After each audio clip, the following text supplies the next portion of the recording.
$271 for as little as only $119 for 90 pills. Need your package in a hurry? Call 800-990-6271 and ask about our express shipping option, and we'll rush your order to you as soon as possible. Save money on the little blue or yellow pill you've been wanting to try. Again, 800-990-6271 now. That's 800-990-6271.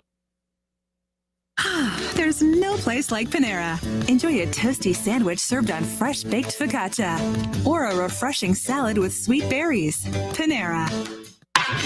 Want free Reds tickets? How about a free MLB Network Reds bag? Maybe a Reds bobblehead? Here's an idea. How about we combine them all together and give you a chance to win a free WING Reds prize pack presented by Lee's Famous Recipe Chicken. Register daily at wingam.com. Whether you're at home, at work, or in your car, tune in to ESPN 1410 Wing AM or stream us live at wingam.com. We're live. We're local. What are you gonna miss? He struck him out. We're Dayton's ESPN radio station. Now, let's send it to the WING studios for Dayton's only local sports talk show. It's the Justin Kinner Show with Kev Nash, presented by Orion Sports Medicine.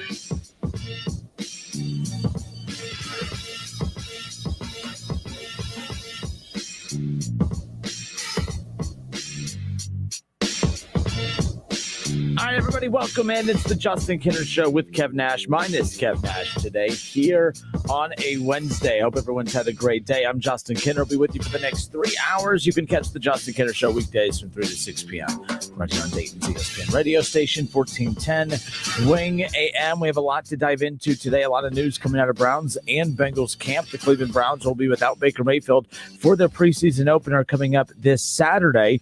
I'll talk about what that means for the Browns and well, actually, let's just get to it. It doesn't mean anything, and I'll tell you why coming up. No significant news as to why Baker's not playing Saturday outside of just they don't seem that it's necessary, and we'll discuss that and more coming up. More out of Bengals camp today, again, as the Bengals just trying to get more and more comfortable behind Joe Burrow. Joe Burrow coming off of that ACL surgery, MCL surgery. Knee was just torn to shreds last year, and he's trying to get his groove back a little bit. So we'll take a look at the Bengals' first month of the season and try to figure out what wins are lying in the weeds there and if his knee will have an impact on that at all. Again, we welcome you in. Justin Kinner with you here. You want to call into the show, you could do so. 518-1410, 518-1410. That's the number that you can call into the show and jump in on the conversation.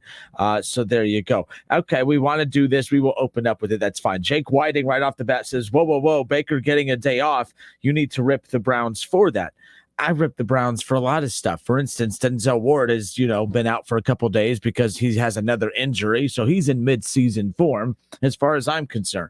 But Baker Mayfield, let's just open up with this. I hadn't planned to, but since Jake Whiting wanted to poke the bear, we're going to. The Cleveland Browns and Kevin Stefanski announced today that Baker Mayfield will not play in the Browns preseason opener coming up this weekend, and I have no problem with it. Look, training camp is about the training camp itself. It's not about the preseason games. When you're talking about starters, I don't care about preseason games. In fact, I have no problem when teams sit their starters out. I have no problems when teams say, you know what, there's no need to get our guys hurt in a preseason game. You're going up against defenses. You're going up against opposing teams that their effort doesn't like if they make a mistake, like for instance in practice, especially with the Bengals in this situation. They are being very careful about how they handle Joe Burrow. If they get through that weak offensive line, which from the reports I read, that it's a lot. When they burst through that defensive line or that offensive line of the Bengals, there's been a couple of defensive players who have kind of got reamed a little bit because they've been a little bit too physical with Joe Burrow during camp. Now, within camp, your guys are a little bit more cognizant of the importance of your quarterback. They value, they value their quarterback more than they value any other quarterback out there. That's common sense. So that's where teams are going to get better is in practices. Where you fill out the roster is in preseason games. Baker Mayfield, I don't know what you get out of Baker Mayfield playing on Saturday. He's not like a seasoned vet at this point, but he's heading into year 4. Right now, it's about what he does during practice, what he does when he's out on the field with his teammates in practice settings, getting those reps. Do you mean to tell me that Baker Mayfield not playing in the only series of the game that he was normally supposed to play in a preseason game? Is Baker Mayfield going to be worse in week 1 because he didn't play in the only series he was going to be given the keys to the car for in the first No, this is why when I'm critical of the Bengals, I'm critical of the reports coming out of camp, because that camp matters. Practice time matters. When you're on the field, that matters. One series on a preseason game means nothing. The Browns are, even if Baker Mayfield gets the ball at his own 5 and drives the ball down 95 yards for a touchdown, the Browns aren't better off because of that in a preseason game. You're better off getting all your reps in practice in a more controlled environment. You could trust your own defense in practice, knowing that they're not trying to take your head off to where you end up having a season-ending or altering injury. Because let's be honest, whoever they play in the preseason, those guys on the defensive side of the ball, if they have a chance to rip Baker Mayfield's head off, they are going to do it. If there's a chance to rip Joe Burrow's head off, teams and players will do it who are not wearing Bengal stripes. The only players that value Joe Burrow are his teammates. So, yes, he is vulnerable in preseason games. If you're going to lose Joe Burrow, it needs to be in a preseason. It needs to be in a regular season game. It needs to be in the games that matter. If you're the Cleveland Browns, playing Baker Mayfield in a preseason game means nothing. It means nothing. It means absolutely nothing playing him in a preseason game. I have no problem whatsoever with the Browns sitting Baker Mayfield because, you're playing a lot of your starters, your very important pieces. But, all of those important pieces mean nothing unless you have your quarterback. The quarterback I would baby the hell out of in preseason games, not camp, preseason games, not practices, preseason games. The preseason is for the backups. The preseason is to get an idea of how good your backup looks with some of the starters, with the second unit. You're filling out the back end of your roster. This is for the Tim Tebows of the world, which, by the way, I am tracking that. He hasn't been cut yet.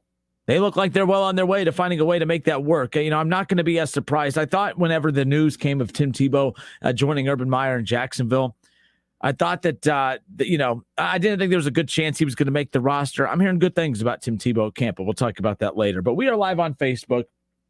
We're live on YouTube. It's the Justin Kinner Show presented by Orion Sports Medicine. To the Facebook feed we go. Keith Tolliver says, Ward definitely is in mid-season form. Shake my head. Yes, of course, talking about earlier today, coming across reports that, Denzel Ward's missed a few practices. We'll get to him in a moment. But, mid-season form at that, already missing time out on the field. Jake Whiting says, so wait, if the high school kids set their kids in 7-on-7s, you wouldn't like that. 7-on-7s is not the same as an actual, 7-on-7s is, I don't care about that too much from the standpoint of there's no physicality in that. What do you really learn? I mean, it's toss and catch with a little bit of disruption in the 7-on-7. It's the best thing. It's the best simulation you could do without trying to get your players hurt. There you go. So in those they're easier settings, I expect the quarterbacks to look as pretty sharp in those types of settings. I always expect the wide receivers to look pretty sharp in those settings because you're running downhill, you're in control, the quarterback's not being hit, there's no physicality against the receiver. Give me a break. I am not going to sit here and compare 7-on-7 to actual physical preseason games. Jake, you're trying too hard, man. You're trying too hard. Scott Whetstone on Facebook says, don't worry about Baker. He will be fine. I'm a Dolphins fan. I'm going to worry about Tua, though. And that's an interesting approach there, too, because you want to kind of know what you have in Tua right off the bat, but you don't want to know to the point to where you risk losing him in a preseason game. Look, I don't know. Someone this Saturday, it's going to be unfortunate. Someone this weekend is going to go down. Not on the Browns or Bengals, maybe on the Browns or Bengals. But someone in the NFL is going to go down. Someone in the NFL is going to have a major injury this weekend, and it'll be the talk of it. Every year it happens. Every year a big name goes down in the preseason, and then every year we do the same song and dance. Is the preseason too long? Should they shorten the preseason? So they do shorten the preseason technically. Camp still stays the same amount of time, but it's one less preseason game, and all they did was tack on an extra game to the regular season. So at the end of the day, for me, it's one of those things where star players are going to be injured on Saturday. Some will be season-ending injuries, unfortunately. Some will have ACL injuries. Some will have major injury concussions that will knock them out for weeks. every time these guys step foot out on the field in a preseason game, their upcoming season and sometimes their career is at risk. Because for one, you're not playing the sharpest football. These guys aren't in sync. Not only is the offensive team chemistry not in sync yet, either is the team defensive chemistry. And a lot of times guys playing a little bit out of control. They're not in rhythm. And that's how injuries happen on both sides of the ball. So that's kind of where I'm at with that. I hate preseason games. I think they're meaningless when it comes to your starters. It does serve a purpose in trying to iron out roles for your backups. Doug Morgan, I have no clue what you're trying to write there, Morgan. So he said, but text, my bad. Okay, got it. Now that's kind of where that's the start to the show today. But yes, Cleveland Browns announced that Baker Mayfield will be out for their preseason opener coming up this weekend. Some more reports out of Browns camp. This is from Daryl Ryder, again, covers the Browns out of Cleveland. Tight end David Njoku back, but appears limited to individual work. Also, linebacker Anthony Walker getting some team drills work today after returning this past Tuesday. So that's where that is. Now, I want to take a look at this because I kind of questioned the depth chart for the Cincinnati Bengals the other day. They took a chance on Jackson Carman. Jackson Carman is a third string guard as we currently sit here. You don't draft a guy in the second round and then end up finding him as a third stringer in your very first depth chart that you put out. I have a problem with that. I think that's kind of interesting that people are kind of downplaying that. But the Browns have the Jaguars this coming up weekend. I'm interested to see how much of Tim Tebow you're going to get to see. But here is your wide receivers for the Cleveland Browns right now. Jarvis Landry, Donovan Peoples-Jones, and then Kadero Hodge. And then, of course, you have JoJo Natson and Jamarcus Bradley. But your main receivers you're going to see, Jarvis Landry, Donovan Peoples-Jones, and Kadero Hodge. And, of course, it'll also depend, too, when OBJ is back. The offensive line for the Cleveland Browns looks as this at tackle, left tackle, Jedrick Willis. At left guard, you'll have Joe Bitonio. Treader in the middle at center. Then Wyatt Teller at right guard and Jack Conklin at right tackle. Austin Hooper is a very interesting name for the Cleveland Browns. Austin Hooper, when the Browns grabbed him last offseason, I was a big fan of that. They made him at the time one of the highest paid tight ends in football. Now, people keep, I was even one earlier today to say that the Browns need to move on from Hooper. If we're going to talk about when this time comes to pay Baker Mayfield, it's going to be a heavy price tag. And I'm not going to get into the debate about what he is worth and what they should give him. The bottom line is most likely, at the very least, he's going to get $40 million a year. That's going to be a hefty price tag. So as we currently sit here right now, I'm looking at where are they going to be able to save some dollars. And the two areas that if I'm the Cleveland Browns, I look to save some money. I'm looking at Austin Hooper. Austin Hooper, to me, is actually a very, very good Cleveland Browns player that his numbers don't necessarily show up in the depth chart. Now, you look at that offensive line. What makes Austin Hooper so unique is he's the best run blocking and pass blocking tight end in football. That goes a long way. That's why I was getting into it with Bengals fans whenever everyone was wasting my time trying to convince me the importance of getting Jamar Chase to kind of stretch the field, to allow Joe Burrow to get rid of the ball quicker. And, it was going to protect him more, give him a weapon to get rid of the ball quicker so he wouldn't get hit as much. I'm like, that's an awful long, dumb explanation to say we don't have a good offensive line. What Austin Hooper brings to the table for the Cleveland Browns is he's one of the best pass blocking and run blocking tight ends in football. And to complement what is already the best the offensive line in football, Hooper is very valuable to the Cleveland Browns. The problem is not valuable enough to warrant paying him the amount of money that they do. There's going to be a couple avenues that the Browns can explore to potentially save money, to be able to still pay Baker what he needs, have some money left over to pay the other guys on that offensive line, and have some money left over to play with after. That's going to be the big key. When we were talking about Baker Mayfield and we were talking about Nick Chubb and, you already paid Myles Garrett and then you have Teller and some other offensive linemen coming up, Denzel Ward's a part of that group too. And everyone's waiting for when Denzel Ward is all of a sudden going to get that extension. I don't care how many of you bleed the scarlet and gray, and I don't care how many of you Browns fans out there actually bleed the scarlet and gray and, the Cleveland Browns colors, right? Like, I don't care about that. I don't care which team Denzel Ward played for in college. The bottom line is your best ability is your availability, and that's not, you can't count on Denzel Ward. Why are you going to make him one of the highest paid secondary guys in football? I know what he could do when he's on the field. The problem is he's only played in 57% of the games that he's been eligible to play in. That's not acceptable. Oh, but Justin, he's had concussion issues. See, that's the thing. I don't care what's led to him being out. The problem is he is out. In real world America, at our jobs, I can go to my boss and say 3 straight days and say, man, I had car troubles 3 straight days. Oh, there was a death in the family. Oh, there was this. Oh, my dog got out. Oh, this. All valid reasons. Your car probably really did break down on the way to work. You and your girl probably are having problems at home and you just haven't been getting good sleep. Oh, the baby had you up all night. Whatever. Your dog got out on your way to work and you had to, you're a half hour late because you had to chase your dog down the street. All of those are awesome excuses. At the end of the day, your boss doesn't care. At the end of the day, your boss gets paid to have the jobs beneath him done, and that happens by you being at work. Kevin Stefanski's job is on the line when it comes to what this defense, what this offense does, what the whole team does. You have to be out on the field. It's not a matter of what's fair and what's not fair and who your college team is. I've seen so many people today on Twitter say you can't move on from Denzel Ward. I mean, he's a Buckeye playing in the Buckeye State, playing for the... I don't give a rip. You might as well go out and get a bunch of former old Buckeyes because they're about as eligible and able to play as Denzel Ward at times. I know what he's capable of doing. If I'm the Browns, I don't spend a dime on him. And I think the Browns have already made their intentions clear. That's why they drafted Newsome. That's why they went out and grabbed the 2 secondary guys from the Rams and the safety and the cornerback. I don't think the Browns have any intentions of extending Denzel Ward. I'd be very surprised if they ended up pulling the trigger on that. And look, I don't dislike Denzel Ward, but I like Denzel Ward when he's on the field. And we've already expanded the season to 17 games. So that means that's one more game for him to miss throughout the season and not be there when it counts towards the end.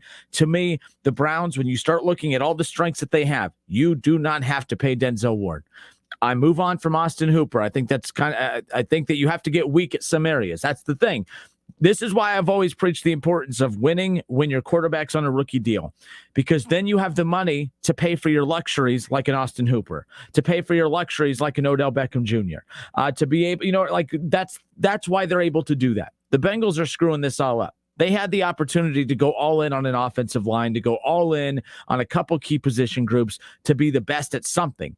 The Bengals have they have good players at different positions, but what are they known for? They don't have the best pass rush in football. They don't have even close to being the best secondary in football.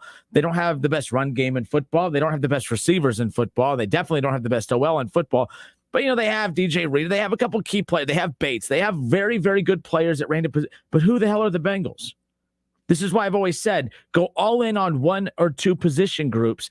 Be the best at that and build and win around that. The Bengals didn't do that. The Browns did, and now the Browns can't afford to move on from Denzel Ward because look at all the key pieces you have remaining after that, especially on the defensive side of the ball. I'm a big fan of what they have. When you have Troy Hill, when you have Greedy Williams, when you have Greg Newsome, when you have Grant Delpit and Ronnie Harrison at safety and everything, they have plenty. John Johnson. At the end of the day, the Browns can move on from Denzel Ward, and I believe that they should. I'm not a Denzel Ward fan in Cleveland. I know that he's a very good player, but I can't stand the injuries. I'm over the injuries. This team is too good to be dependent on him. And when you're dependent on a guy that's injury prone, you're not very good. So Cleveland is very, very good in their secondary. Denzel Ward, any game he gives you, it's like a cherry on top. But I don't want to see Denzel Ward in Cleveland after this season, as far as I'm concerned. Not with the good pieces that they have. But move on from Hooper, move on from Denzel Ward, free up quite a good chunk of money, use that money to keep that offensive line intact, and they'll be fine. They'll be fine, as far as I'm concerned. It's the Justin Kinner Show with Kev Nash. Mine is Kev Nash. The show brought to you by Orion Sports Medicine. We are live on Facebook. We are live on YouTube. Jake Whiting, you do not have the best receivers in football. You don't even have the best rookie wide receiver in football. The guy is already, for where you drafted him, is already proving to be very underwhelming, but I'll get into that later on. All right, the Justin Kinner Show with Kev Nash. Mine is Kev Nash, presented by Orion Sports Medicine. I'm by myself today, so the phone lines aren't open during the segments. They'll be open during the commercial breaks, so we can gather your information, and then we will bring you on the show on the other side. So that's the music. That's my cue to step on out for a few moments. We'll be back in a few. What are your thoughts on Denzel Ward? Denzel Ward been out for a couple days of camp, nursing another injury, and I'm just impatient. I'm over it. I like Denzel Ward. I'm a Buckeye. Look, I'm even wearing the Buckeye shirt. I don't dislike Ohio State or dislike Denzel Ward, but Denzel Ward's availability and his injury, being injury prone, I'm over it. The Browns don't have time to wait for guys to come off the injury list constantly. They have one of the best secondaries in football with or without Ward. I'm ready to move on. I don't invest one dime in Denzel Ward after this upcoming season, and I'm ready to move on from Austin Hooper at the trade deadline if they can get something solid in return and kind of patch some injury weaknesses that the Browns might have come the deadline. It's the Justin Kinner Show. Give us a call, 518-1410, 518-1410. We'll get your Facebook and YouTube reaction on the other side as well as take your calls one more time, 518-1410. We'll be back in just a moment.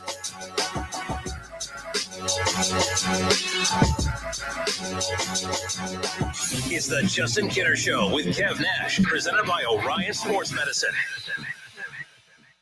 Grammy award-winning folk band Old Crow Medicine Show and guitar-picking prodigy Molly Tuttle together live. 2 nights, Friday, August 13th at PNC Pavilion and Saturday, August 14th at Rose Music Center at the Heights. Caroline, you do just fine. Tickets are on sale now at Ticketmaster.com. Don't miss Old Crow Medicine Show and Molly Tuttle live in Ohio this August. Over the last year and a half, we all learned some hard lessons. One of the most important is that you can't put off the inevitable. Hi, this is Mark Davis at Dayton Memorial Park Cemetery and Mausoleums. No matter how hard it is to think about, we all need a final resting place. When pre-planning with your funeral home, please remember that cemetery arrangements must also be made. Call us today at 937-890-1831 or visit our website at DaytonMemorialPark.com. And remember, Dayton Memorial Park is a beautiful place to celebrate life. As much as we say we love nature, when it comes to bugs, not so much. When it comes to trees, the Ohio chapter of the International Society of Arboriculture wants you to know that most insects are not harmful to trees, especially if their populations are small. There are exceptions to that, but don't forget, every insect has a predator that's just looking to make it a meal. So sometimes it's just good to let nature take care of itself. If you're concerned about insects in your trees, find an ISA certified arborist near you at treesforohio.org. That's trees, the number 4, ohio.org. 5G is here, but the big carriers want you to sign a pricey long-term contract to get in on the action. Well, no more, because Straight Talk Wireless has rolled out 5G coverage nationwide, with plans starting at just $35 a month with no contract. And get a Samsung Galaxy A32 5G for only $299, all on America's best networks. 5G coverage, 5G phones, less money. Straight Talk Wireless, no contract, no compromise. 5G capable device required, actual availability, coverage, and speed may vary. Goodyear believes in the power of moving forward. No matter if it's on the track, the court, or the field, movement makes us want to be more. It pushes us to go further, to show the world what we can do. Movement has the unique ability to change our perspective, to challenge us, to work for a better tomorrow. Movement can even bring us together when we're still, because if we're focused on the next move, we don't have to worry about what's behind us. Goodyear, more driven. O'Reilly Auto Parts specializes in keeping your car on the road. Not sure how much life is left in your battery? Our professional parts people will test it for free. If it does need to be replaced, we'll help you find just the right one to fit your car. Our Superstar batteries are built to handle even the toughest conditions. Visit O'Reilly Auto Parts today. O'Reilly Auto Parts. It's Wendy's BOGO $1. Get a Dave single plus another favorite for just $1 more. Limited time only. Price and participation may vary. Valid per item of equal or lesser value. Restrictions apply.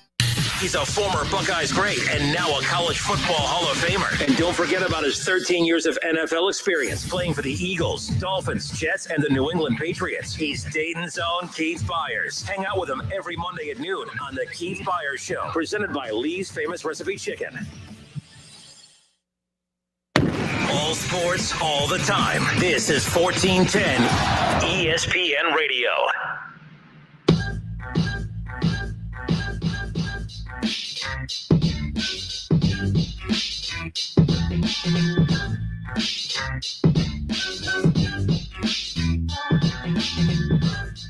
(518-1410). 518-1410 is the number to call in and jump in on the conversation. So we're live on Facebook.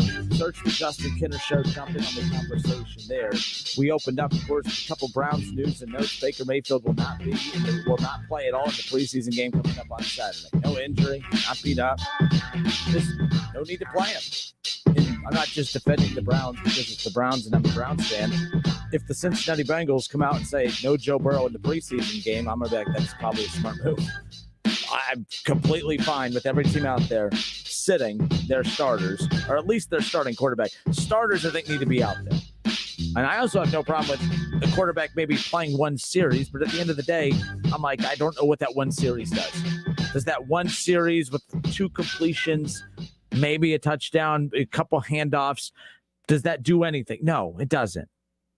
Now, you people out there, you'd be surprised. Stop. No one's surprised. This ain't a surprise birthday party. No one's popping out of a cupcake saying, surprise. There's no one's surprised. Stop. Baker Mayfield doesn't need to play on Saturday. Bottom line. Other Bengals notes too, of course. Browns notes. I'm sorry. Denzel Ward out for the last couple of days and should be back soon. And it just got my mind kind of going, especially with all the conversations lately after what we just saw with Josh Allen and the Buffalo Bills, giving him some major money. Average of $43 million a year. He's now the second highest paid quarterback in the NFL. Only quarterback that's going to be paid on average more, or that's going to be paid more on average per season, will be Patrick Mahomes moving forward, which that's a pretty good class to be in. I think Josh Allen's a great quarterback. He deserved that money. I think that Lamar Jackson, he's going to get paid a lot of money. I think Baker Mayfield's going to get paid a lot of money. And with that being said, if Baker comes in below Josh Allen, which I believe he should, Josh Allen's better than Baker. I'm not going to sit here and spin it. I spent some time last week trying to explain that I don't think that, Josh Allen's numbers pop off the page as being a million times better than Baker. Baker has more passing yards, more completions, better completion percentage, higher QBR, more touchdowns. Like, those things are all important. I don't know about you, but for a quarterback, I think that passing completions and passing yards and touchdowns and percentage, I think that matters. I don't think I'm crazy for that, but nonetheless, I'm still saying at the end of the day, Josh Allen's a better quarterback as of right now than Baker Mayfield. Might be singing a different tune by the end of this upcoming season if Baker plays the way he did the last 8 games this past season. But Baker's going to come in probably about $40 million. I think that if the Browns can give him $40 million a year, Baker is lucky and fortunate because there's a lot on his resume that they can use against him. But I think that they're going to focus on what he brings to the table versus what he doesn't. And what he brings to the table is quick 7+ wins a year after going 0-16 after plugging him as the starter. The franchise has taken off since they drafted him, and I think he's responsible for a good chunk of that, because you could say, well, look at all the talent that they have. No organization invests in talent unless they feel like they have the most important piece being the quarterback. Like, every team out there that does not feel like they're confident in their quarterback, all right, every team out there, sorry, I just hit something on this computer real quick. Let me hit the reset on that. There we go. We're back at it. Every team out there that does not feel confident in their quarterback, they don't invest in their roster. And then there's the Cincinnati Bengals, who do have a very talented quarterback, and they invest in one side of the ball, and they still don't have the third best defense in their own division, but that's a story for later. At the end of the day, I'm looking at Denzel Ward, and I'm like, Baker's going to get paid. But we all know that the second that teams pay their quarterback, they then have to take a step back, and they have to water down a couple position groups that they have to start prioritizing. Okay, we have to give this chunk of money to our quarterback. We have a good chunk of money in our safeties and our cornerbacks, defensive backs. We have a good chunk of money in our defensive line. Our offensive line is a little weak right there. We need to invest into that. Where do we pull money from? It's no different than our everyday jobs that we work. Every company has a budget. And every time one star or one player gets, or I should say one employee gets a raise, that's either money that has been set aside in the budget to be able to kind of give to the employees, or they're having to pull money from elsewhere to be able to keep that employee happy, to keep them there. When Baker gets his money, the Browns are going to have to figure out how they are going to continue building on what they've done to this point, because it's not going to be easy. Once Baker gets that money, you're not going to be able to keep OBJ, which it's easy to say, oh, that's not a big deal based on how OBJ has played. But can you imagine if OBJ was the true star that he was in New York? Can you imagine the predicament the Browns would be in the next 2 years of having to move on from him? It would be hard to stomach.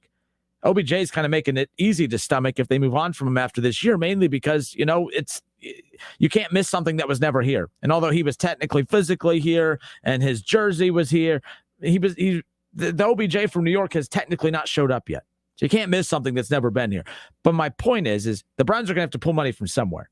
And I believe that they told us a lot in this past draft as far as what they were planning. And they were planning on knowing they had to pay Nick Chubb, knowing they had to pay Baker Mayfield. Myles Garrett already got his money. Teller and some of the offensive linemen are going to have to get paid.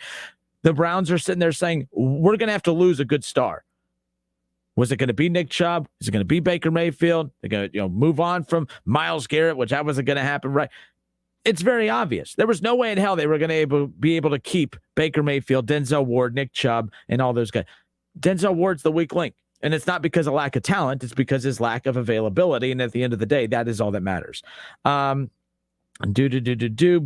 Mack on Facebook says, Browns and Buckeye fan here, 100% agree on Denzel Ward. Barring a peak Charles Woodson-like season this year, I couldn't see them keeping him. Hopefully, for his sake, he gets some good film for his next gig. Kelly, like, that's the deal. When you say that he has a peak Charles Woodson-like season, he's been fantastic. He's like when he was on the field last year, he was a difference maker. That was not a good secondary unit for the Browns last year, but when he was on the field, he was a difference maker. The problem was not whether or not he's good enough. It's about whether or not he's healthy enough. And he's already banged up, and they said it's just soreness. He's missing time in practice because he's sore. What the hell does that even mean? He's sore. I mean, come on. I don't get it. Jake Whiting talking about his Bengals says, we have the best wide receivers in football. Oh, because that went back to my point earlier about, when teams have their quarterback on a rookie deal, they usually invest heavily into a couple different positions to kind of overload. And the Bengals haven't overloaded at any position. They don't have the best receiving core. They don't have the best running backs. They don't have the best defensive backs. They don't have the best defensive line. They don't have the best linebackers. They don't have the best anything. They just kind of went out and they spent heavily on a couple key pieces. But I don't know who they are. They're not a defensive team. They have a couple defensive weapons. They have some offensive weapons. But overall, they're just average. They're lucky if they're average. They have some good Pro Bowl caliber players here and there, but they're not a great team. I don't think I'm breaking any news here. But Jake Whiting says, please tell me 1, 2, 3, who has a better wide receiving core? I can name, the Buccaneers easily, no doubt. It's not even close. And when you're sitting there saying 1, 2, 3, stop. You're embarrassing yourself. You don't even know who Jamar Chase is. Jamar Chase hasn't done a damn thing yet. Jamar Chase is wasting everyone's time in press conferences for the Bengals talking about some touchdown dance that he's trying to teach to Joe Mixon. Yeah, I could tell their priorities are straight, by the way. Yeah, like he's giving more quotes on dance lessons for Joe Mixon than he is about his struggles in camp. I just read a report the other day that the Bengals, there's some internal concern that his separation is not there, not where they had thought it would be. Don't give me this 1, 2, 3 punch in Cincinnati. T. Higgins had a very solid rookie season. Boyd is a very solid number 2 receiver. But the Bengals don't have a number 1 wide receiver. And I love how everyone's trying to preach to me how good this wide receiving core is when everyone was trying to tell me how bad it was heading into the draft to justify drafting Jamar Chase. Now now we have the best receiving core in football. We have Jamar Chase now with T. Higgins and with Tyler Boyd. Weren't you guys just telling me around the draft that they need Jamar Chase because they're not confident, they're not comfortable with T. Higgins and Boyd, that they needed Jamar Chase? But now T. Higgins and Boyd are great. I just want to know, you guys moved the goalposts way too damn much for me to keep up with. I'm just trying to, I want to be part of the cool group. I want to sit at the table with the cool kids like you Bengals fans. I just need to, if you guys could just slow down with the moving the goalpost thing, I would appreciate it, because then I could be able to, talk to you on your level. But you guys move the goalpost. 1 minute your receiving core is not good enough. That's why you need Jamar Chase. Then you get Jamar Chase. Now you have the best receiving core in football. That's delusional, Jake. You're better than that. Jake, they literally dropped a video right after that quote from Paul Dehner Jr. of his great separation in a live play, great feet, great route. Oh my gosh, are you kidding me? So a video clip that I'm sure was a part of the Bengals team. That's the thing though, like the Bengals social media team, they'll take the 3 best plays of practice and they'll put them all together, and then they'll slap some really cool music behind it, a couple cool transitions on the video. They'll tweet it out. And then guys like Jake, oh my gosh, look how great he is. Look how awesome he is, as he's probably going up against a 3rd string secondary guy. Jake, think you'll work with me. All right, so Matthew Hedrick on YouTube says, how can you say Ward is the odd man out when there have been 50-plus reports from Browns media that Ward and Browns are already working on a contract extension? Let me ask you this, Hedrick, because running backs are the running back got a deal done before the quarterback and before the defensive back. I'm just saying, I don't think Denzel Ward, and I think the Browns will be I will rip the Browns if they invest big dollars into him. I will not be happy. That is not a smart move at all. I do not want the Browns to extend Denzel Ward. Pay Baker Mayfield, get the dude his money, trade Hooper, get that money, keep that offensive line intact. You have enough depth in that secondary. You do not need Denzel Ward. You do not need Denzel Ward. Right now, like when he's on the field, it's nice, it's solid, but I'm not a Denzel Ward guy. You do not need Denzel Ward as far as I'm concerned. Right now, you have Troy Hill. Okay, you have Greg Newsome. You have Greedy Williams. All right, you have Grant Delpit and Ronnie Harrison at safety, along with John Johnson at free safety. Like, at the end of the day, when you talk about where you want to invest your money, you got to be smart, prioritize where do we need that money. You already invested a lot of money into Johnson and into these guys, into, Troy Hill and the guys from the Rams. Like you drafted Greg Newsome, who was a first, that was a steal. That was a heck of a draft pick by the Cleveland Browns. And especially now, if you have a bad secondary and Newsome's your best, now you have an issue. But the fact that Newsome might be your second or third or fourth best secondary option, that's pretty dang good.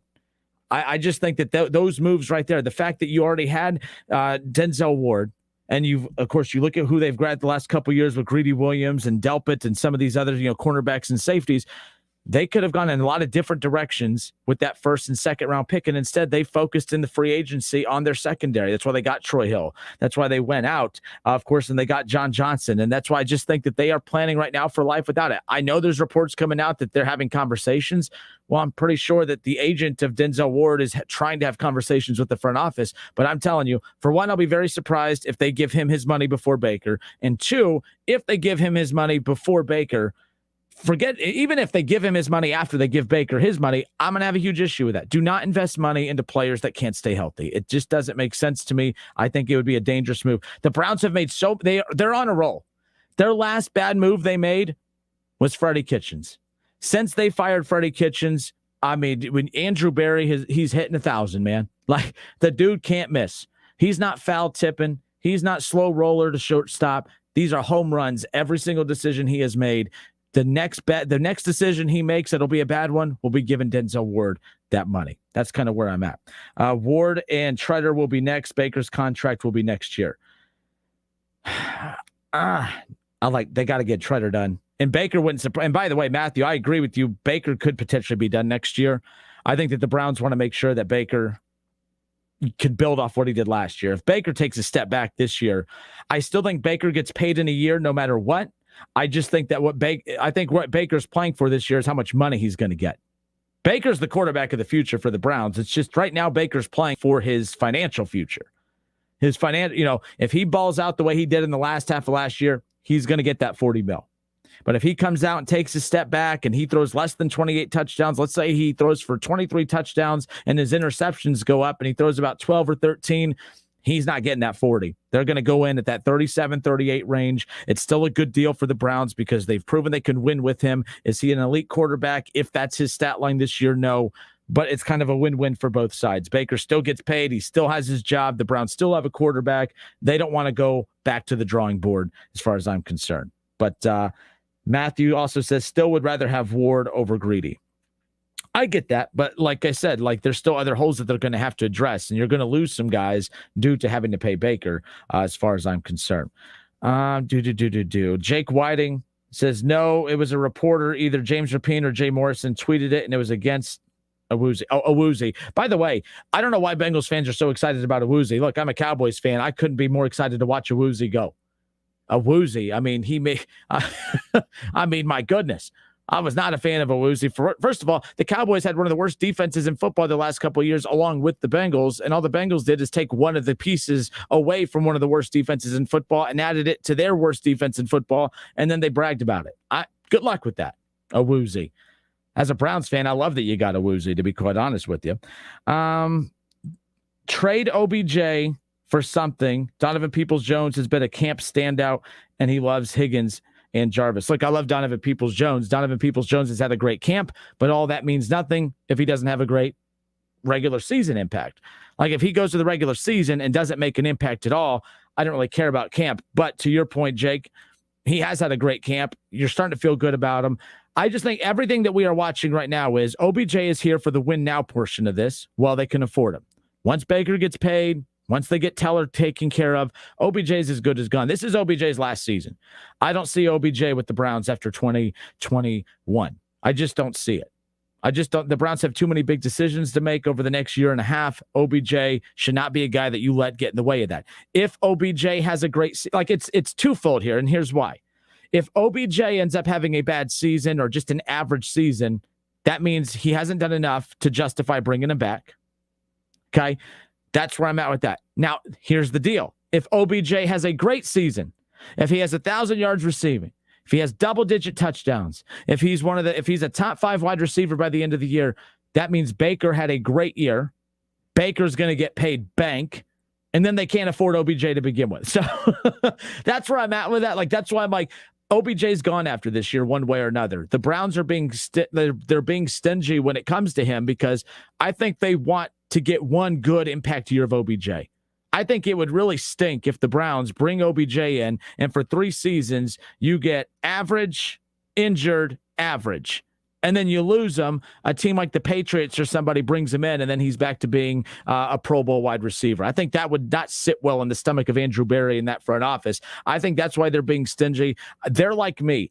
When people say that OBJ and Baker can't work, that's concern for me for Baker, because now you're telling your front office, well, you can go get me the best wide receivers in football, but I may not be able to play with them.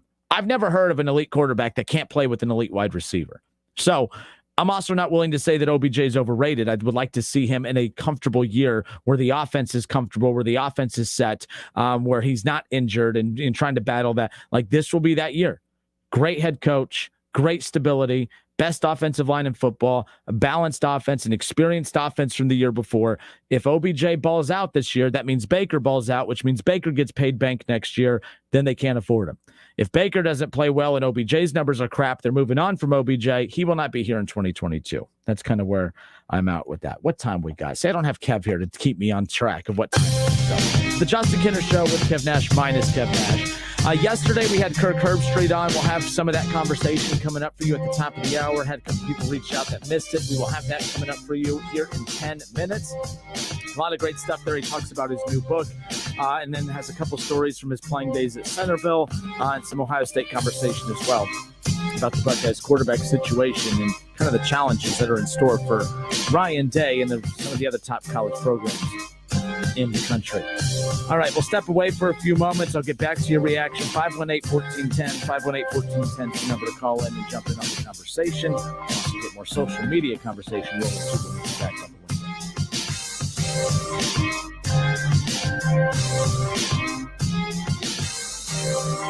It's the Justin Kinner Show with Kev Nash, presented by Orion Sports Medicine.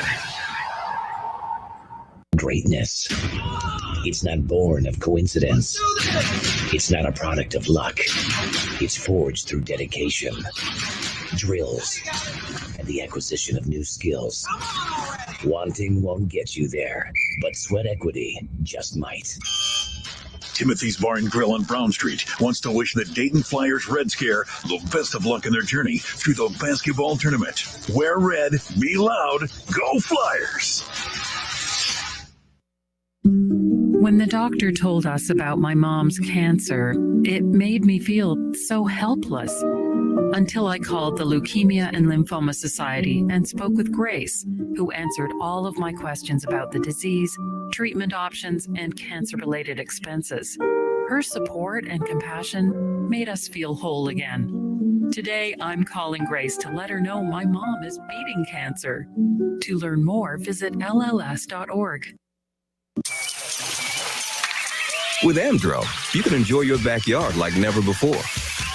Our round-the-clock pest protection gives you the peace of mind to enjoy your great outdoors without a care in the world. Cannonball!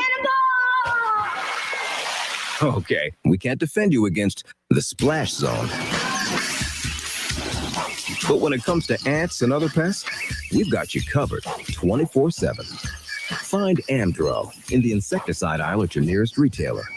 Cordell Transportation is now hiring Class A CDL drivers. $5,000 sign-on bonus. That's right, $5,000 sign-on bonus. Home daily dedicated lanes, no-touch freight. Apply today at CordellTransportation.com. Cordell Transportation, driven to succeed.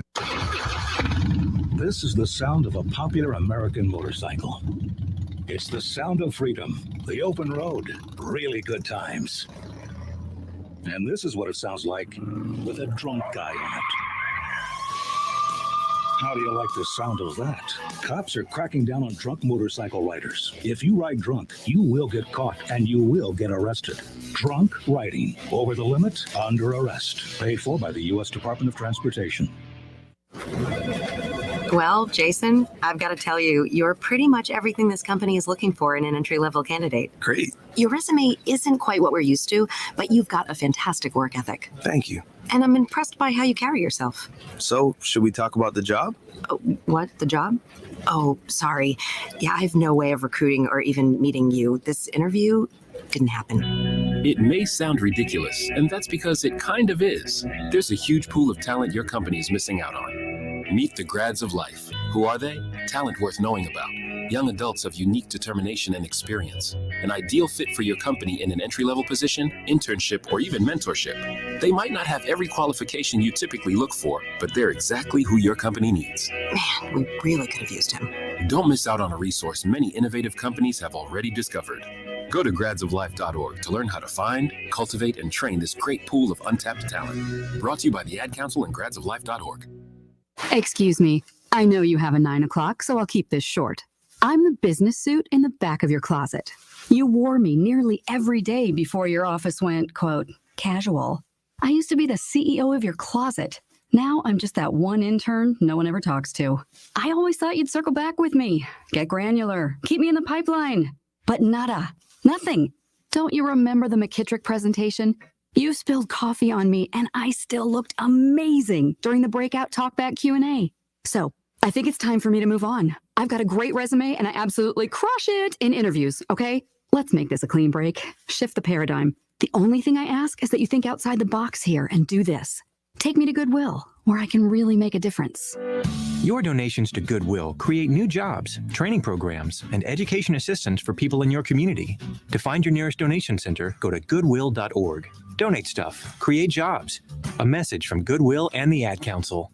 Hi, this is Sales Manager Jason High of Germain Honda Beaver Creek. Personally, inviting you to take advantage of the 0% financing on the Honda HR-V, Passport, and Pilot. Germain Honda has over 200 new Hondas to choose from, including the redesigned 2021 Honda Ridgeline and the 2022 Honda Odyssey, plus over 30 of the brand new 2022 Honda Civics to choose from. Now that's a selection no one else in the region can claim. Route 35 just east of 675 between Xenia and Beaver Creek. Germain Honda Beaver Creek, the right car, the right price, the right way. Liberty Mutual customizes your car and home insurance so you only pay for what you need.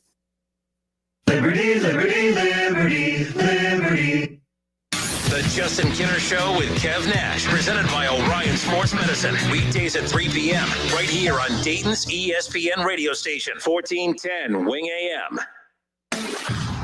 College football playoffs, Browns, Bengals, Buckeyes, and more. Catch the Keith Byers Show Mondays at noon on 1410 ESPN Radio.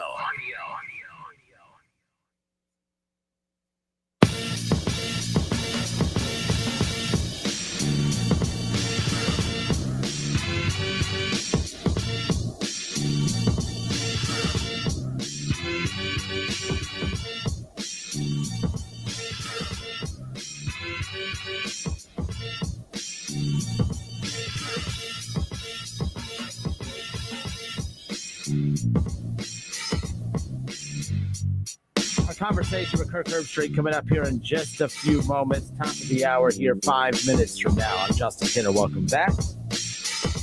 So I know I beat up on the Bengals a little bit too much. Actually, no, I lied. I don't do it enough. But I do it a little bit too much to where it makes some people annoyed. Whatever. Here's the deal. I can't believe it. This is a hell of a tease. I am going to defend the Bengals coming up here after our conversation with Kirk Herbstreit. A lot of criticism going towards the Bengals about Jesse Bates and how they haven't paid him yet. He's your best player. Pay him. This all comes down to, and again, it's hard because the Bengals are so inconsistent. I was preaching heading into the draft that the Bengals, it's one Jamar Chase, best wide receiver in the draft. That's why you get him. Okay, I'm not saying Jamar Chase doesn't help you, but in regards to putting the puzzle together, I don't know if you're the people that put the middle pieces together first and then work your way inside out, or if you put the outside together, then work your way in. But everyone that puts a puzzle together, it's all about setting the foundation, setting the base. And the Bengals have no base. So when they go out and they go, well, we're going to get the best if you want to do best player available when you're picking outside the top 10, more power to you. But when you have the worst offensive line in football, you have your franchise quarterback, and you didn't do enough in free agency to bulk it up, you have a responsibility to your franchise quarterback, who, by the way, has a bionic leg right now because of you, to protect him. They chose not to. They do not do a good job of prioritizing needs. They have a lot of needs. They've won 6 games in 2 years. So, of course, it's easy to come at me and say, well, Kinner, they need a receiver. They need a lot. They've won 6 games in 2 years. They need a lot. But what you have to do is you have to make a chart, and you have to make a list, and you have to make a list of all your needs, and then you have to prioritize those needs. And I'll say this, when you look at all the needs that the Bengals need, where does Jesse Bates fall in that need category? Because what I mean by that is yes, you need a guy that's the best player possibly at his position. And Bates is fantastic. I can't say a bad thing about him. That's, like I said before, people think I like to just hate on the Bengals to hate. Joe Burrow's good. I say he's good. Bates is good. I say he's good. Everybody else, Tyler Boyd, good number 2 wide receiver. He's the best, one of the best wide receivers in football. He's a very good number 2, solid number 2. Put him right up there with Jarvis. Put him right up there with Juju Smith-Schuster. He's just a solid number 2, but he's not your number 1 wide receiver. So there's that. But the bottom line is, when you look at Bates, yes, you want him because he's potentially the best at his position, but with being the best at his position comes a hefty price tag. So if the Bengals, who have spent close to $200+ million over the last couple of $300 million or whatever it's been over the last couple of off seasons, they're willing to spend the money, but you have to ask yourself, when you start prioritizing where that money goes, it's not so much about, does Bates deserve that money? It's not. Of course he deserves that money, and he will get the money one way or another, whether it's in Cincinnati or elsewhere. Cincinnati has to start asking themselves, because they've wasted year 1 of Joe Burrow. They're already well on their way to wasting year 2. You're heading into year 3. They next year are about to, depending on how this season goes, and I don't anticipate it going well. I know you guys do, but give it to week 3, and then you'll be on board with me. I just think that money is going to have to go elsewhere. They're going to hit panic mode after this year, because you fans, I mean, I'm calling it now. Under a year from now, when that season ends, you Bengals fans, the smart ones that is, will be just as critical of this organization as I have been, because they're not going to be in good shape. You're going to waste the first 2 years of Burrow. There's going to be an urgency there to make sure that you put a good product on the field in year 3 to set up the payday conversations heading into year 4. And if I'm Joe Burrow's agent, I'm doing the same thing, because keep in mind, we're talking about what Joe Burrow has to do to put on a show for the organization. But I do believe that right now, when you ever look at couples, like me and my fiance, Nora, I'm the ugly one. Like, I am the luckiest guy in the world. I can't believe I wake up every day and I'm like, why is she with me? I have no clue. She's the Joe Burrow. I am Mike Brown. Joe Burrow, everyone talks like Joe Burrow has to put on a show to impress Mike Brown.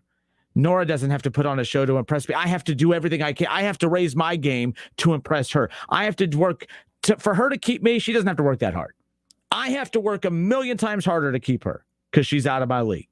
And that's the same thing with the Cincinnati Bengals and Joe Burrow. Oh, Joe Burrow, he needs to show that he could be one of those top. No. The Bengals have to prove to him that they are even worth him wanting to stay. They've already screwed this up. They're well on their way to butchering this. So this isn't Joe Burrow having to put on a show for the Bengals. The Bengals have to put on a show for him. They have to show him moving forward, especially next offseason, that they are going to invest heavily into that offense.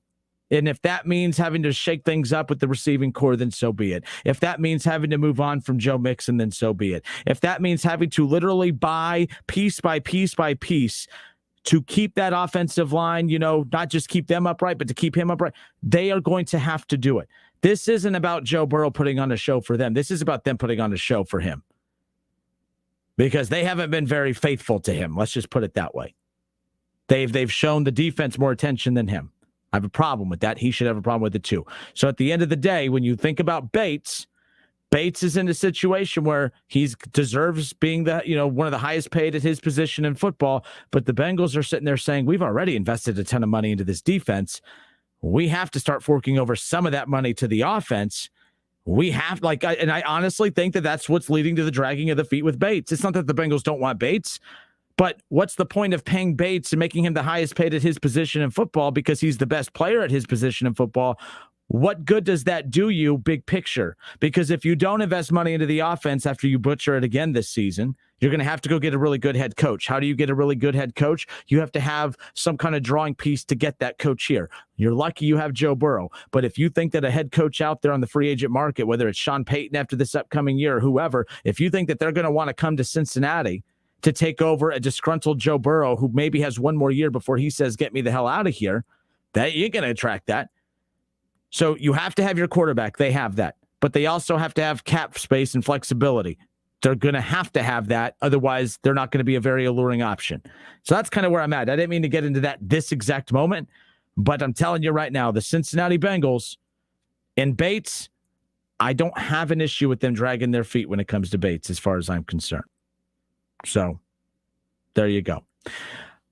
Take a second to step away for station identification, and then, of course, we'll jump into our conversation with Kirk Herbstreit. Real quick, station identification. WING 1410 Dayton's ESPN Radio.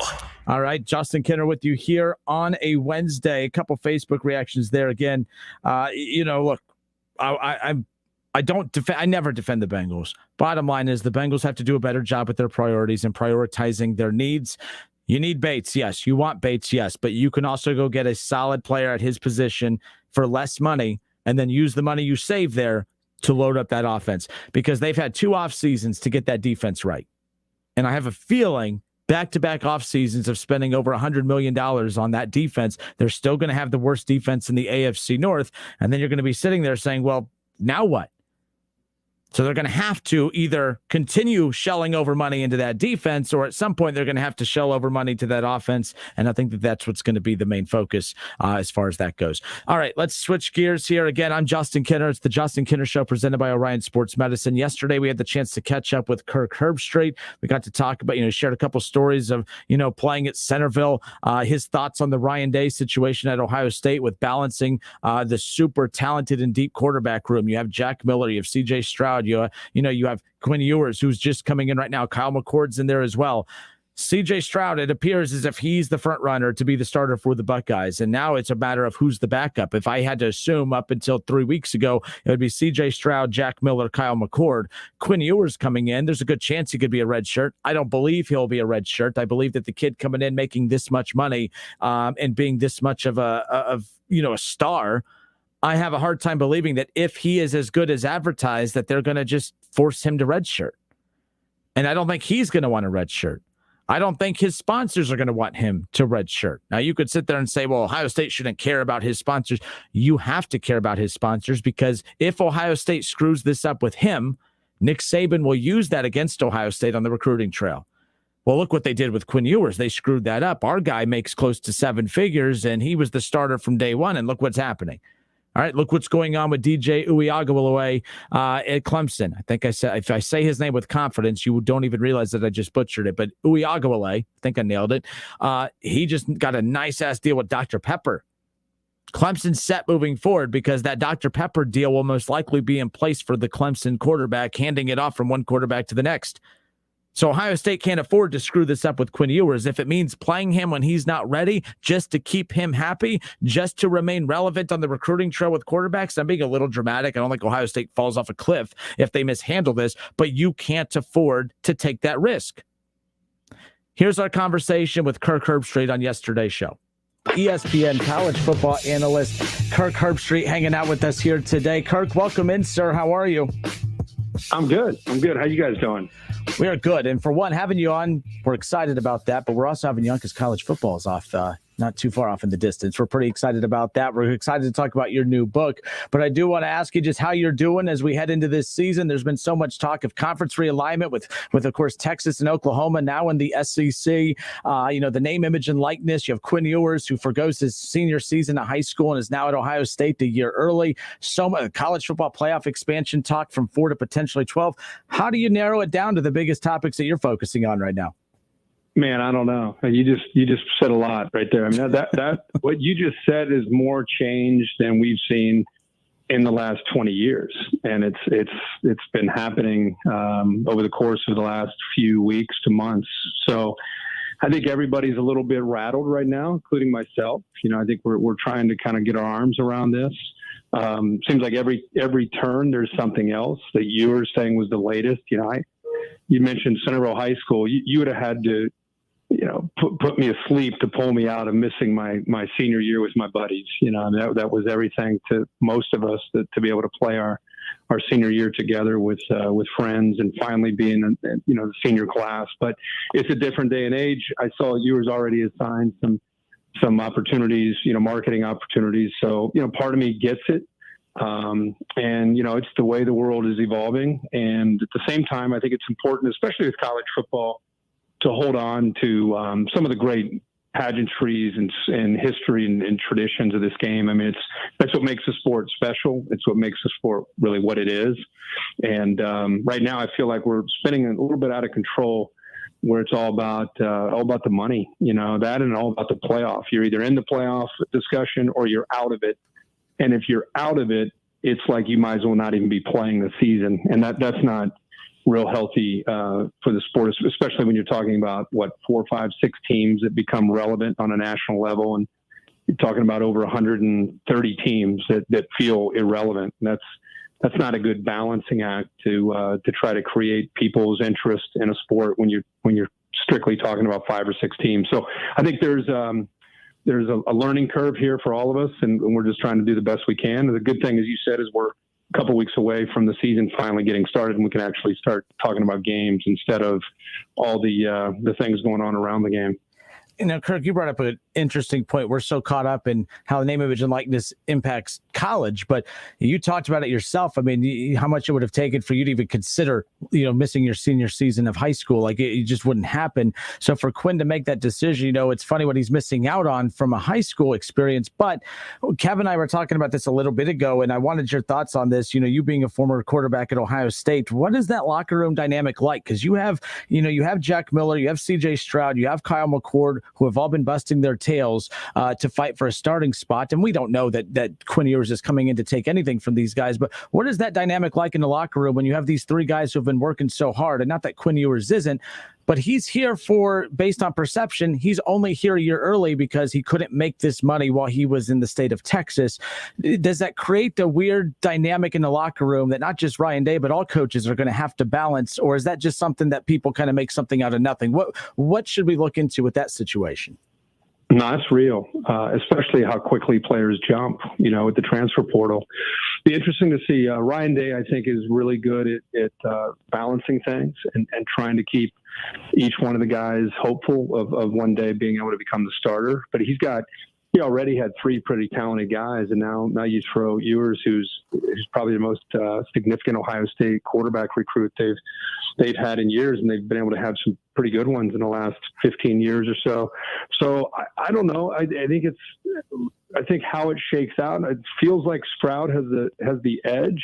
If he ends up winning the job, and then Ewers is coming in, what does that do to the other 2? How quick are they willing to, they're feeling the heat in the rearview mirror with the young guy. They've got Stroud in front of them. It'll be up to Ryan Day to try to convince him that, hey, listen, hang in there with me. We're going to need you, kind of thing. Because the inclination with today's modern college quarterback and their dads is we're out of here, and so it feels like a stay tuned kind of situation, but we'll have to see how Coach Day manages the theatrics of that position, because he's, as you said, he's not the only one. He happens to be the only one maybe recruiting at the level at that position that he has. I mean, that's a lot of depth, and it's very rare to have that many guys who are capable in one locker room. It used to be, I don't want to say somewhat normal, but you could at least, you've seen it. Now in 2021, it's very, very rare to see a room that has 4 guys that could go to other places and step right in and play. And that's why so many of them leave, so they can go play somewhere else instead of sitting around waiting. Kirk, how pumped up are you to do College Game Day with fans again? How pumped up are you to call games with fans in the stadiums again? Because I know it's a totally different experience. Man, it's everything. We did the best we could last year to try to give fans a sense of normalcy, when they tune in to game day. And it's hard though. I mean, you're essentially doing a studio show, where you're back in Bristol, Connecticut, and there's not one fan out there. We're used to having thousands and thousands of fans fired up for their team, fired up for national TV, and just, elbow to elbow as far as the eye can see. And to take that away was a bizarre experience. And now, man, let's just knock on wood that, this Delta variant is under control. People are getting vaccination and doing everything we need to do to be able to have football the way we know it, which is with tailgating and crowds and hysteria. The bands, the cheerleaders, just everybody fired up to create that pageantry that we all have come and love over the years. And as we sit here right now in early to mid-August, I'm hopeful that we're still heading in that direction. And until I'm told otherwise, that's what I'm kind of looking forward to right now. Now, Kurt, I'm a huge college football fan. I love Tuesday night action. Last year, I picked Indiana to be my sleeper team, not only in the Big Ten, but in college football in general. Now, I need your help in picking a sleeper team for this year so I can brag to everybody. Give me a couple teams that I need to be looking out for. Well, first, I want to ask you what made you think Indiana was coming? Because they, I think those of us who follow them knew that they're capable, but man, that was impressive. Is there anything that made you think that last year? I knew about Michael Penix Jr. because I also followed Florida State, and when Willie Taggart was there, he was recruiting Penix Jr. real hard. So I kept my eye on Penix Jr. as he decommitted from Florida State and then went to Indiana. So I kept an eye on him, and then Philip Wap, I believe it was one of their wide receivers, was pretty good the previous year. So I rolled the dice, and I saw that they had basically last year they were returning 11 starters on defense, and I said, well, that has to be a good thing. So I just rolled the dice. And I love it. I came out on the good side. There you go, man. I love it. Isn't that fun when something like that plays out? You're like, what can I say? I try to tell you guys. Exactly. Yeah, and Kev, you were a lot. Kev, I'll give you that. You were a lot more prepared for that answer than I thought. Like when Kirk started asking that, I'm like, what if Kev doesn't have like a real reason? What if Kev was just BSing and got lucky? No, he had it down pat. Good for Kev. Yeah, I would say, just sticking in the Big Ten, I think Wisconsin and Penn State both, they were down last year. And I don't know if it was COVID, I don't know what it was, but very uncharacteristic for both those teams. I'd expect a big bounce from both Wisconsin and Penn State. They ironically open up with one another, but I think that both those teams have a chance. And I don't know if they're surprised, but I think what Fickell's done at Cincinnati, I think they really built some momentum off the year that they had last year. And then even the bowl game where they played Georgia, they outplayed them the entire game. And I think created enough confidence with their quarterback coming back, Desmond Ridder, that I think they're a legitimate. I saw the coaches poll. I think they were at 10. So I don't know how much of a surprise they are. But every time when I think of Cincinnati growing up in Dayton, it was almost like they didn't really have a team. So to see where that program is right now, I think that's always a surprise that they can be a perennial top 10 kind of team. It says a lot about the job Luke Fickell's done. Iowa State, I think, will be another team. Again, I don't know how much of a surprise with Matt Campbell and what he's done, over in Ames, but I think they're pretty legit. I keep holding out hope. I think USC and UCLA have a chance. I love when some of those traditional powers, are competitive. I'm hoping that those both teams can be good. Look out for Iowa this year, another team in the Big Ten. I think they could be really dangerous. And then some of those teams you just don't know a whole lot about. You hear them, but you don't know much about them. Look out for Louisiana. Louisiana, not LSU, Louisiana. They open with Texas. And Texas with Sark, everybody's excited about what Texas can be. They better be really careful with Louisiana in their opener. And Louisiana has a team that could potentially run the table. So them and UAB and Coastal Carolina would be those three teams from, some of the group of 5 teams that have a shot that maybe surprise some people. Louisiana got Iowa State in the first game of the season last year, right? Yeah, they did. You're exactly right. Yep. And a lot of those same players are back this year. We have Kirk Herbstreit hanging out with us here on the Justin Kinder Show with Kev Nash, presented by Orion Sports Medicine. Out of the Pocket, Football, Fatherhood, and College Game Day Saturdays. Kirk Herbstreit has a new book that's going to be made available beginning next week wherever books are sold. Of course, you can you can order the book early right now at Amazon and some other retailers. So we'll have more information for you on that. But Kirk, I was taking a look at the rundown for this book before, and I'm always fascinated, especially, I work here in Dayton on this ESPN radio affiliate, but I'm fascinated in the world of media, just the behind the scenes stories, and fascinated by your line of work and the experiences and stories you've had. But it's beyond just that. It's your time growing up, a lot of stories about your father. There's some, stuff from your time at Centerville. Just what went into making this book and what motivated you to want to put this out? I'm really excited about this, and we had a lot of people that couldn't wait to hear you come on the show today. Just what went into deciding to put this book out, and what are you most excited about for people to read?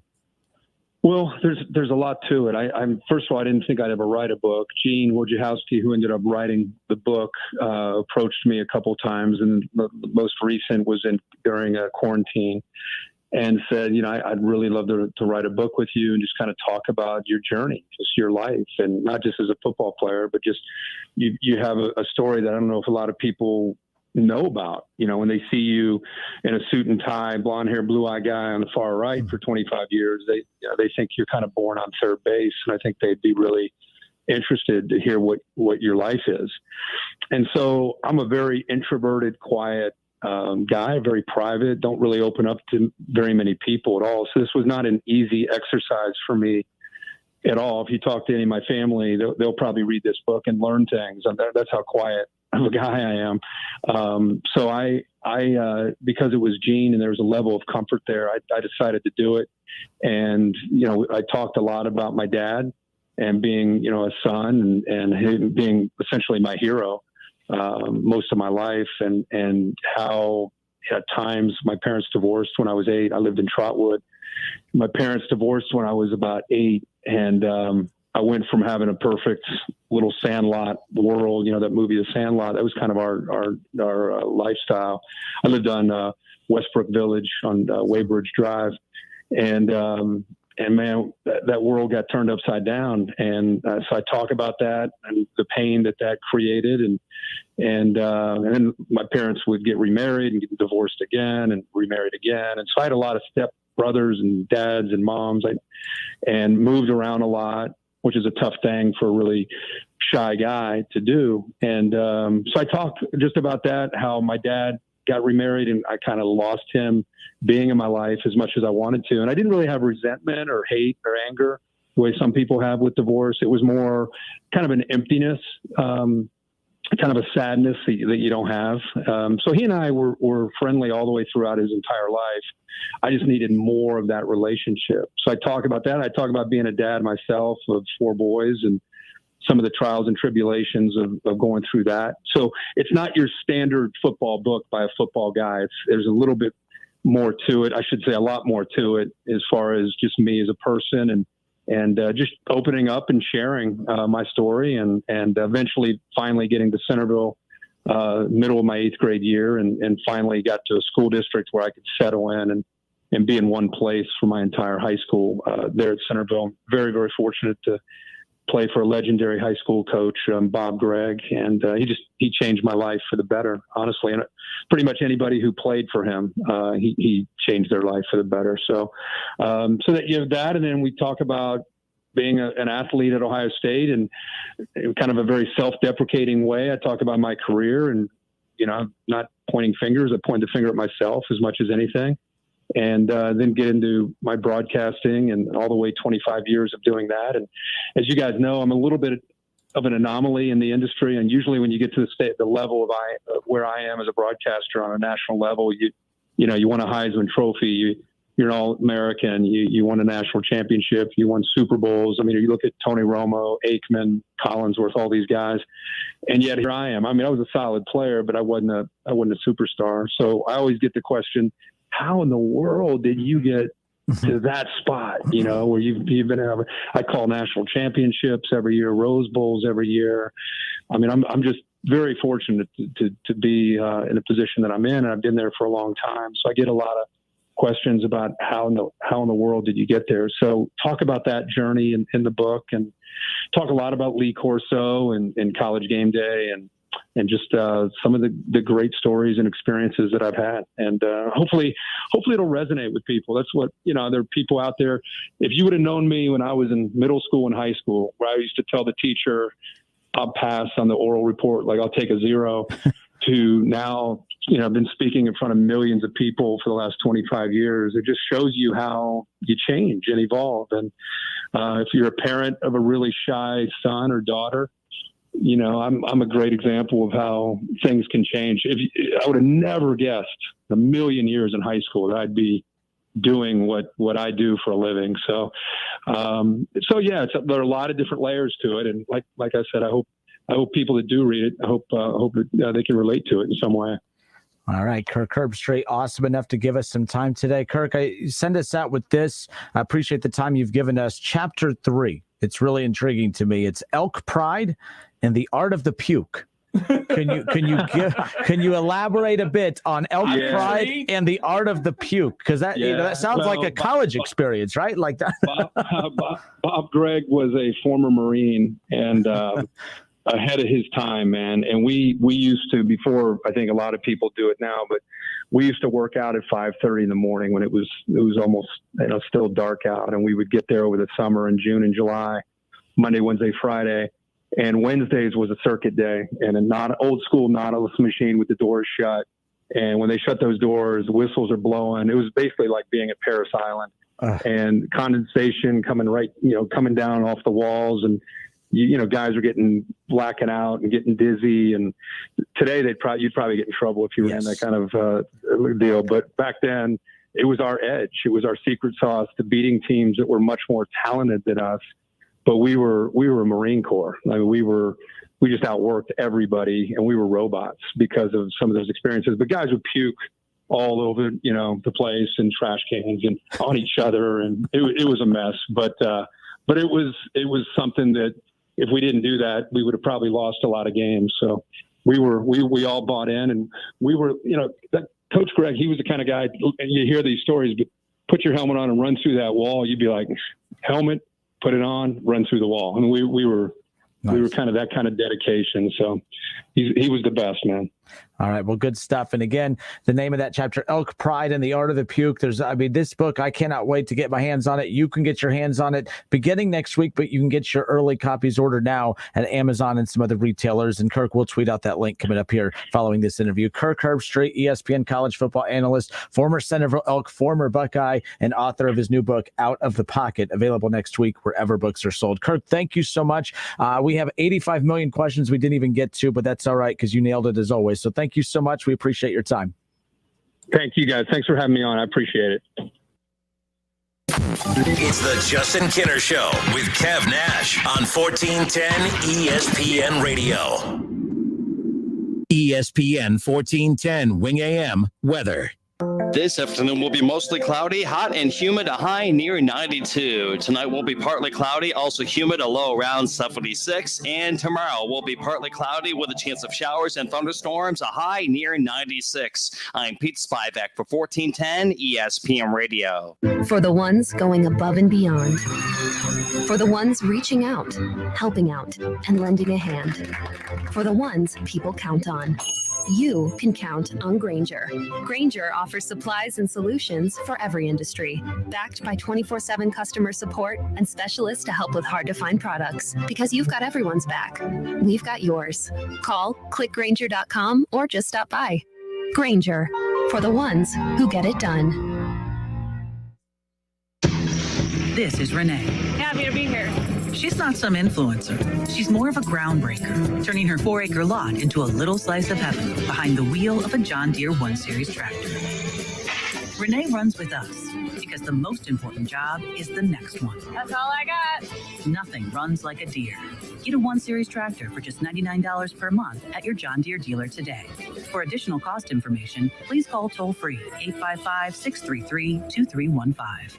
Staples Connect has everything for back to school at amazing prices. Right now, Crayola 12-count colored pencils and 10+2 Crayola marker bonus packs and Bic Round Stick Ballpoint Pen 10 packs are just 97 cents each. So you won't just be ready for school, you'll be Prepared Parent of the Year ready. I just want to thank my family and Staples for making this possible. Visit your local Staples store or staples.com/back-to-school today and get more than ready for school. Pens 918, limit 30 on Crayola. Bic pens in store only. Staples Connect has everything for back to school at amazing prices. Right now, Crayola 12-count colored pencils and 10+2 Crayola marker bonus packs and Bic Round Stick Ballpoint Pen 10 packs are just 97 cents each. So you won't just be ready for school, you'll be Prepared Parent of the Year ready. I just want to thank my family and Staples for making this possible. Visit your local Staples store or staples.com/back-to-school today and get more than ready for school. Pens 918, limit 30 on Crayola. Bic pens in store only. This is a big deal. Now, at healthcare.gov, millions more people can afford health coverage. Due to the COVID relief law, 4 out of 5 customers can get a plan for under $10 a month with financial help. From doctor visits to preventive services to prescription drugs, these are quality plans. You can do this. Sign up by August 15th for a health plan. Paid for by the U.S. Department of Health and Human Services. Hello, I'm Mike Lindell, inventor of MyPillow, here to tell you about my Giza Dream bed sheets. The long staple cotton makes my Giza Dream sheets ultra soft and durable. They come with my 60-day money-back guarantee and a 10-year warranty. And now you can get the best sheets ever for the best price ever. When you buy one of my Giza Dream bed sheet sets, you'll get another one absolutely free. Go to mypillow.com and click on the radio listener square and use promo code SKY, S-K-Y, for this amazing special. Want to hear something amazing? Discover matches all the cash back you earn on your credit card at the end of your first year, automatically, dollar for dollar, with no limit on how much you can earn. Extra cash? Come on, how amazing is that? In fact, it's even more amazing when you realize all the places where Discover is accepted. 99% of places in the U.S. that take credit cards. So when it comes to Discover, get used to hearing yes more often. Learn more at discover.com/yes. 2021 Nielsen Report. Limitations apply. It's Wendy's BOGO $1. Get a Dave's single plus another favorite for just $1 more. Limited time only. Price and participation may vary. Valid per item of equal or lesser value. Restrictions apply. Attention men under the age of 35. You know what really impresses the ladies? When a guy has a few drinks and later gets pulled over for buzz driving. That could cost you around $10,000 in fines, legal fees, and increased insurance rates. There goes let's grab dinner and a movie. Oh, I know. You drive more carefully when you're buzzed. You've proven that hundreds of times. A woman admires that kind of confidence. And you've practiced how to speak if a cop does pull you over. Slowly, clearly, and politely like, "Good evening, officer." A woman admires that kind of foresight. And what woman doesn't find it adorable that you call it buzzed even though the law calls it drunk? You can kiss $10,000 goodbye, along with any chance of having a girlfriend. Because nothing says I'm a catch more than a guy who lives in his parents' basement and calls it my place. Buzzed, busted, and broke. Because buzz driving is drunk driving. A message from the National Highway Traffic Safety Administration and the Ad Council. You wanted to see me? Yes, please, have a seat. So here's the thing. When this company brought you on, we took a chance on you. You didn't have that 4-year college degree we typically look for. Right. But we gave you a shot anyway. And since then, you've worked incredibly hard and given it your all. Thanks. You've been an important asset to the team, but I don't think you can be an intern here anymore. We want to hire you. You're serious? Absolutely. Find your next great employee. Introduce yourself to the grads of life. Who are they? Talent worth knowing about. Young adults of unique determination and experience. An ideal fit for your company in an entry-level position, internship, or even mentorship. They might not have every qualification you typically look for, but they're exactly who your company needs. I won't let you down. I know. Don't miss out on a resource many innovative companies have already discovered.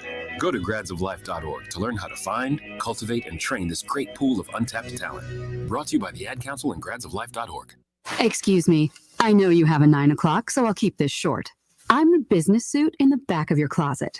You wore me nearly every day before your office went, quote, casual. I used to be the CEO of your closet. Now I'm just that one intern no one ever talks to. I always thought you'd circle back with me, get granular, keep me in the pipeline. But nada, nothing. Don't you remember the McKittrick presentation?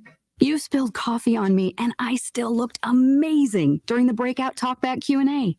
So I think it's time for me to move on. I've got a great resume and I absolutely crush it in interviews, okay? Let's make this a clean break. Shift the paradigm. The only thing I ask is that you think outside the box here and do this. Take me to Goodwill, where I can really make a difference. Your donations to Goodwill create new jobs, training programs, and education assistance for people in your community. To find your nearest donation center, go to goodwill.org. Donate stuff, create jobs. A message from Goodwill and the Ad Council.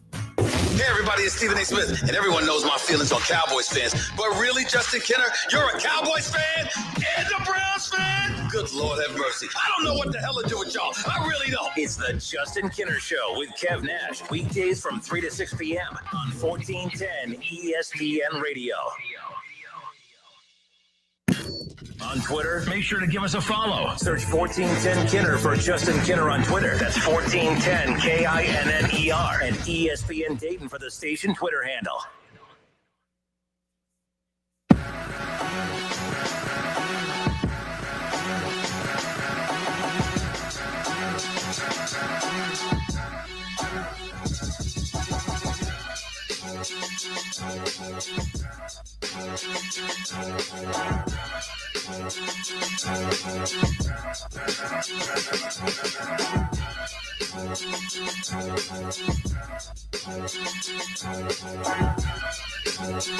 All right, welcome back. Justin Kenner with you here. Good stuff there from Kirk Herbstreit from yesterday. Loved hearing him share some of his memories from playing at Centerville back in the day. Kirk Herbstreit again. Always fascinates me with the reaction he gets from around here locally. I know it's cool. We did some Centerville. In fact, we opened up our high school football game of the week, presented by Glacier Soft Water, by the way. It's our ESPN Dayton Glacier Soft Water ESPN Dayton game of the week, which will kick off a week from Friday, August 20th. We'll have Fairfield at Centerville. But I love the video board that Centerville has, and I know they had Herbstreit kind of do a video board message for them, and the crowd always goes crazy every time his face pops up there. But I love seeing guys like that who, depending on who you talk to, I wish you would do more. Look, these guys are all over the place. I appreciate any time the guys like that kind of give back to their old schools, and that's pretty neat. And hearing him talk Centerville, like, it's one thing to hear him talk Ohio State in college, but just getting to hear him talk about his time living in Dayton. I didn't know he lived in Trotwood for a while, of course, before going to Centerville. And then, I thought it was really cool when he talked about it, because the one thing, and we talked about this in the interview with Quinn Ewers, everything has a price tag. What are you willing to give up? And for how much money are you willing to give up an experience for? I don't know what kind of money Quinn Ewers is going to make at Ohio State, and apparently it's a pretty lucrative deal. And I should say they're lucrative deals. It's not one particular company in general that has Quinn Ewers coming to Ohio State and, skipping his senior season a year early. What fascinates me about Quinn Ewers is think back to your high school days. All right. Some people, high school was a bad experience. I loved high school and I hated high school at the same time. There were a lot of things I didn't experience in high school. There were a lot of experiences that if I didn't experience in high school, I wouldn't be where I am today in regards to lessons that I learned. But at the end of the day, I was not a good athlete in high school, never pretended to be, but I would not give up any memory I have of any kind of sports setting, team setting that I had, because that taught me so many life lessons that at the time I didn't realize I was learning, that still to this day I think about when I'm dealing with certain tough aspects of my job, things I learned just by playing an organized team sport, of how to deal with being coached a certain way, how to deal with being talked to a certain way. When, okay, my boss seems a little frustrated with me about this and the way he's going about it, he's trying to bring this out of me. You learn all of those little skills when you play organized team sports. That's why for you parents out there who are a bunch of crybabies who try to tell your coach how to coach your kid and to not yell at him and not to expect anything of him, you're the loser, not the coach. Get over yourself. But that's besides the point. Quinn Ewers is giving up his senior year of high school to chase money. I don't blame him. When I was 18 years old, we didn't have a lot of money growing up. I would have probably chased it. Let's just reset here. Even if my family had money when I was growing up, that wasn't my money. I have way too many friends that their parents are rich and they think that they're rich, and that's because their mommies and daddies spoil the hell out of them. And that's not jealousy, it's just the reality of it. That's why to this day, when I still run into certain 30-year-old friends from high school, I'm like, oh, you're still 15. How about that? That's really cool. That's super. But anyways, that's besides the point. My point is that Quinn Ewers is giving up his senior year of high school to chase money in Columbus at Ohio State, enrolling early. And one thing Kevin and I talked about yesterday, there are a lot of different excuses for doing what he did. And there's only one excuse that I will accept from Quinn Ewers, that I will respect from Quinn Ewers. And that's, I wanted the money. When Quinn Ewers comes out and tries to talk to us like we're dumb and tries to give us BS PR excuses for why he enrolled early at Ohio State, I call BS on all of them. Now, I give the kid credit because the only reason he was allowed to enroll early at Ohio State is because he took care of business in the classroom. I can't knock that. As long as, look, the classroom did come first technically. But giving up on your team, like, that's not a good look to me. Like, you technically quit on your teammates to chase a dollar that would have been waiting for you one way or another. You mean to tell me that Quinn Ewers, after a dominant year in high school playing quarterback, wouldn't have had that money waiting for him on the other side? Now, you could sit there and waste my time and say, well, what if he would have got hurt? Well, what if he gets hurt as a redshirt at Ohio State? What if he gets, like, let's say he's named the starter and he gets hurt in the second game of the season against Oregon and doesn't play for the rest of the year? What happens then? It's this. Don't waste my time with dumb excuses like that. It's football. Injuries are part of it. And the only way you get better at football is by playing football. So when Quinn Ewers comes out and says, well, I had to do what was best for me and my family, and what was best for me was to, go to Ohio State the year earlier and get an extra year with Ryan Day and to learn, that's going to help my pro career. I call BS on that.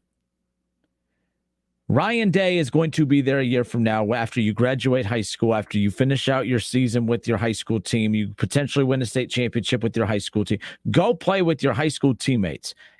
Go fulfill what your team goal was since the day you started playing football. You let your teammates down. You quit on your teammates. All right. For all of you hypocrites out there that wanted to waste the air that I breathe with all of the Simone Biles as a quitter talk, how can you not look at this situation and say that Quinn Ewers didn't quit? Quinn Ewers quit on his high school teammates. Bottom line. You told your high school teammates who you grew up with, who you go to battle with, who you train with, who you work out with, who you go through the grueling two-a-days with, who you go through the grueling practices, and, oh, man, coach is such a jerk. You know what I mean? Like, God, I can't stand coach. Or did you see what coach is wearing today? All of those little weird team chemistry that, like, he gave up all of that to go walk into a Buckeye locker room. And from what I'm hearing, yes, players are excited to have him there, but it is creating a little bit of dysfunction there. Not dysfunction to the point where the team's going to struggle by any means, but it's just one of those things where people are looking over their shoulder, and as they should. But at the same time, it didn't need to happen. No, it wasn't necessary. It didn't need to happen. To give up on your team, to quit on your teammates, to give up your senior year of high school, to chase money that would have been waiting, that would have been there no matter what.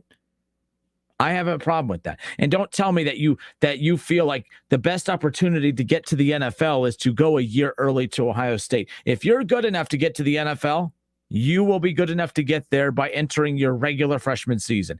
Trevor Lawrence, as a true freshman, won a national championship. Trevor Lawrence didn't quit on his high school teammates to enroll early at Clemson to do this.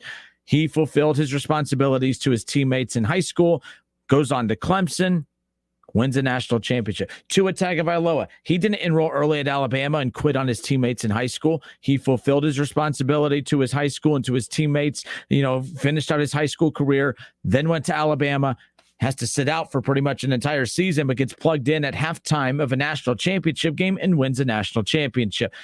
Do you really think that Tua would have been a better quarterback if he would have enrolled earlier at Alabama? Would Trevor Lawrence be a better quarterback if he would have enrolled earlier at Clemson? No. Quinn Ewers will not be a great quarterback because he enrolled early at Ohio State. Quinn Ewers will be a great quarterback because he's a great quarterback.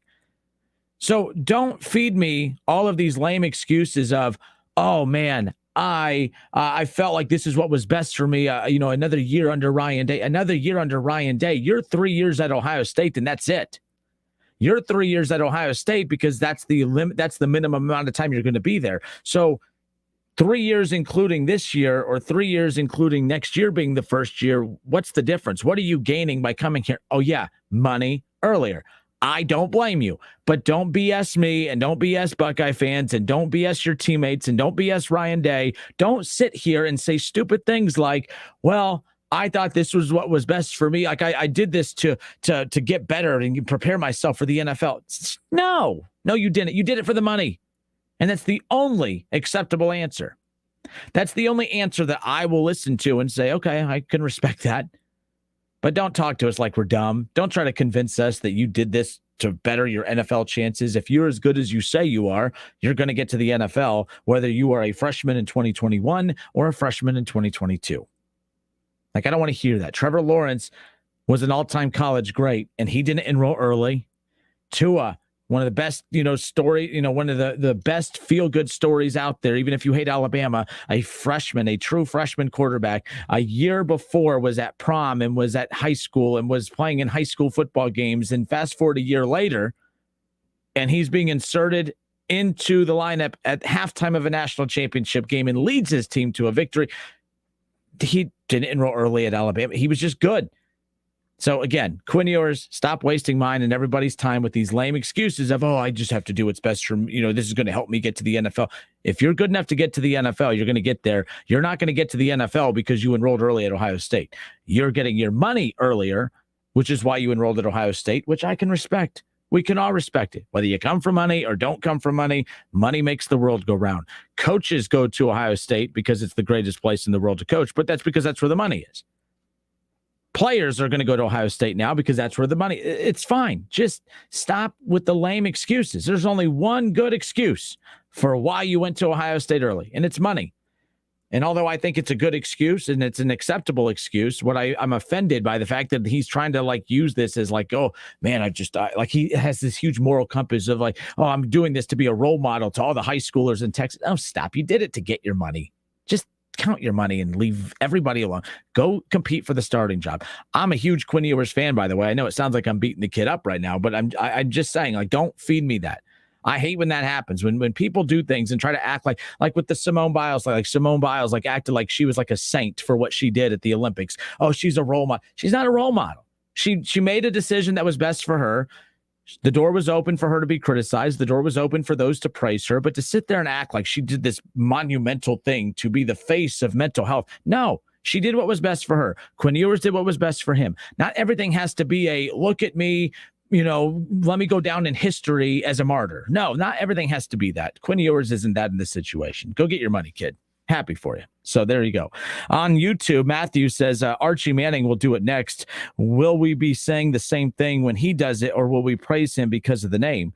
No, I look at it at the same. Matthew, and again, I just don't understand what these kids are gaining by enrolling a year early.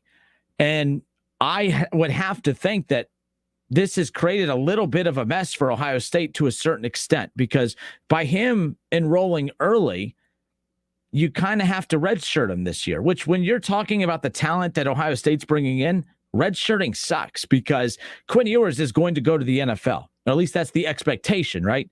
So you get Clemson got 3 years with Trevor Lawrence. Alabama had 2.5 years with Tua because technically, although he did win a national championship that first year, he wasn't the starter that year. He was behind Jalen Hurts, but he did win it for him that year.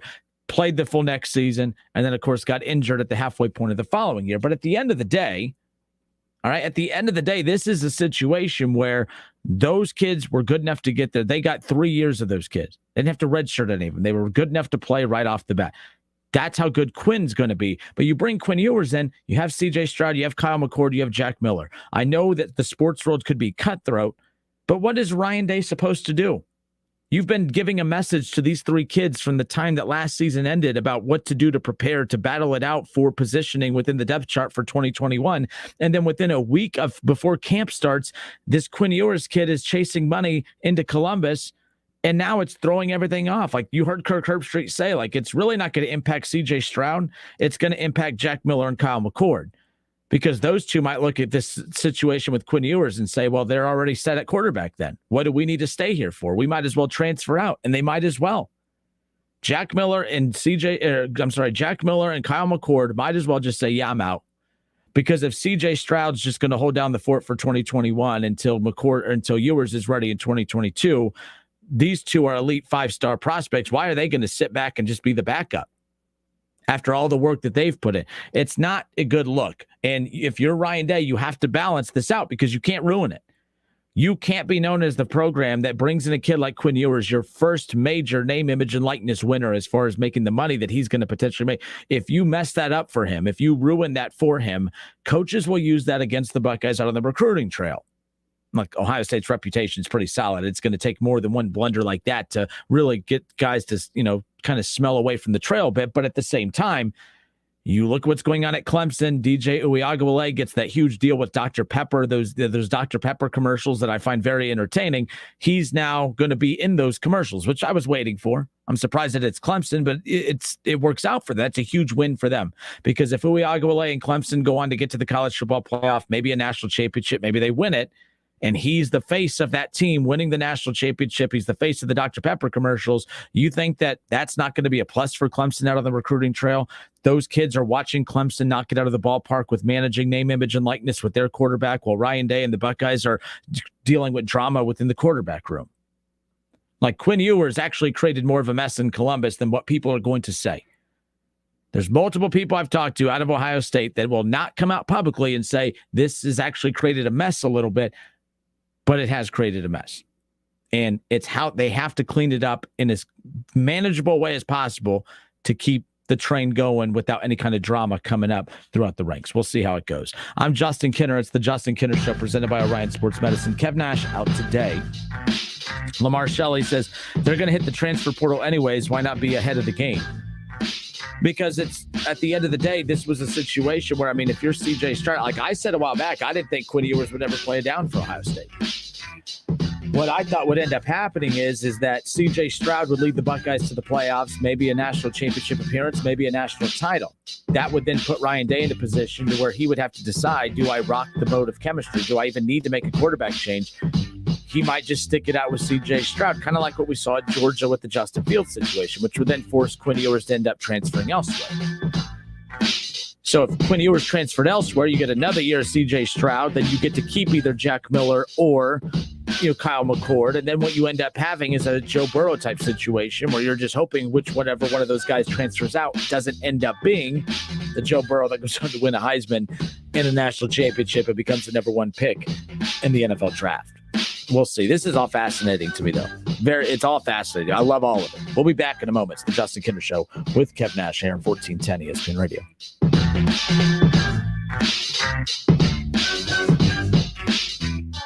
It's the Justin Kinner Show with Kev Nash, presented by Orion Sports Medicine. Greatness. It's not born of coincidence. It's not a product of luck. It's forged through dedication, drills, and the acquisition of new skills. Wanting won't get you there, but sweat equity just might.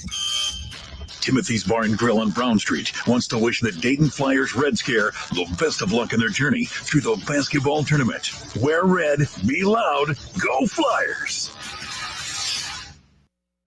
Hey, here to tell you about my friends at Cordell Transportation. They're now hiring Class A CDL drivers and offering a $5,000 sign-on bonus. That's right, a $5,000 sign-on bonus. Home daily, dedicated lanes, and no-touch freight.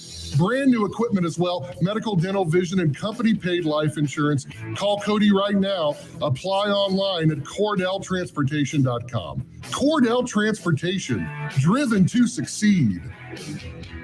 Save today on your next project with 11% off everything now at Menards. Save on Chamberlain garage door openers. Smart garage door openers feature built-in Wi-Fi that allow you to open and close your garage door from anywhere. Get 11% off all Chamberlain garage door openers. Get 11% off everything now at Menards. Good through August 14th. Savings are a mail-in rebate. Some exclusions apply. See store for details. Save big money at Menards. There's something special about a sit-down family meal together. At Lee's Famous Recipe Chicken, we couldn't agree more. That's why we're making it easy with our 8-piece family meal for only $22.99. Enjoy a classic family meal without the hassle. It includes 8 mixed pieces of Famous Recipe Chicken, 2 large sides, and 4 fluffy biscuits. At Lee's, making your family's meal special is what we do best. Get a home-style meal made easy with our 8-piece family meal for only $22.99. Only at Lee's. Famous for chicken. Tom Bodette here, still leaving the light on for the long-haul trucker. While we were locked down at home, you were out there day and night bringing us what we needed to make it through. And Motel 6 is here to help you make it through. Want to trade a loose load strap and a sore back for a good night's sleep? Yes, you do. Motel 6 has a place just down the road with a clean, comfortable room and a great low rate. You'll know it when you see it. I'm Tom Bodette from Motel 6, and we'll leave the light on for you. It's back to school time, so here's a lesson in big wireless hype. Flashy phone sales usually don't add up to actual savings. Graduate to Straight Talk Wireless. You can keep your phone, number, and 5G network. And for a limited time, get double the data for just $35 a month, all on America's best 5G networks. Keep your phone, lower your bill. It's a no-brainer. Straight Talk Wireless. No contract, no compromise. Requires a compatible unlocked phone and Straight Talk KYOP kit. Double data ends 10/30/21. Standard 5 GB high-speed data on $35 plans redeemed thereafter. 5G capable device required. Actual availability, coverage, and speed may vary. What's up? This is Riley. And a little thing I love about the Chick-fil-A grilled chicken club sandwich is the applewood bacon. It's savory and then it's also kind of sweet. And I think the combination of bacon with chicken and Colby Jack cheese, it just really knocks it out of the park. Hey, I'm Tanea. A little thing I love about the Chick-fil-A grilled chicken club sandwich is the chicken. It's so juicy. It's grilled to perfection. I'm going to devour this sandwich. Order the grilled chicken club sandwich on the Chick-fil-A app today. Real guests paid for their testimonials. Let freedom ring. Set your alarm and get to Wendy's this Friday and Saturday morning for a free sausage or bacon, egg, and Swiss croissant. No purchase necessary. Available during breakfast hours. The Reds are on the radio. Every hit, every strikeout, every Reds victory. You can catch all of the action all season long right here on Dayton's home of the Reds, 1410 ESPN Radio.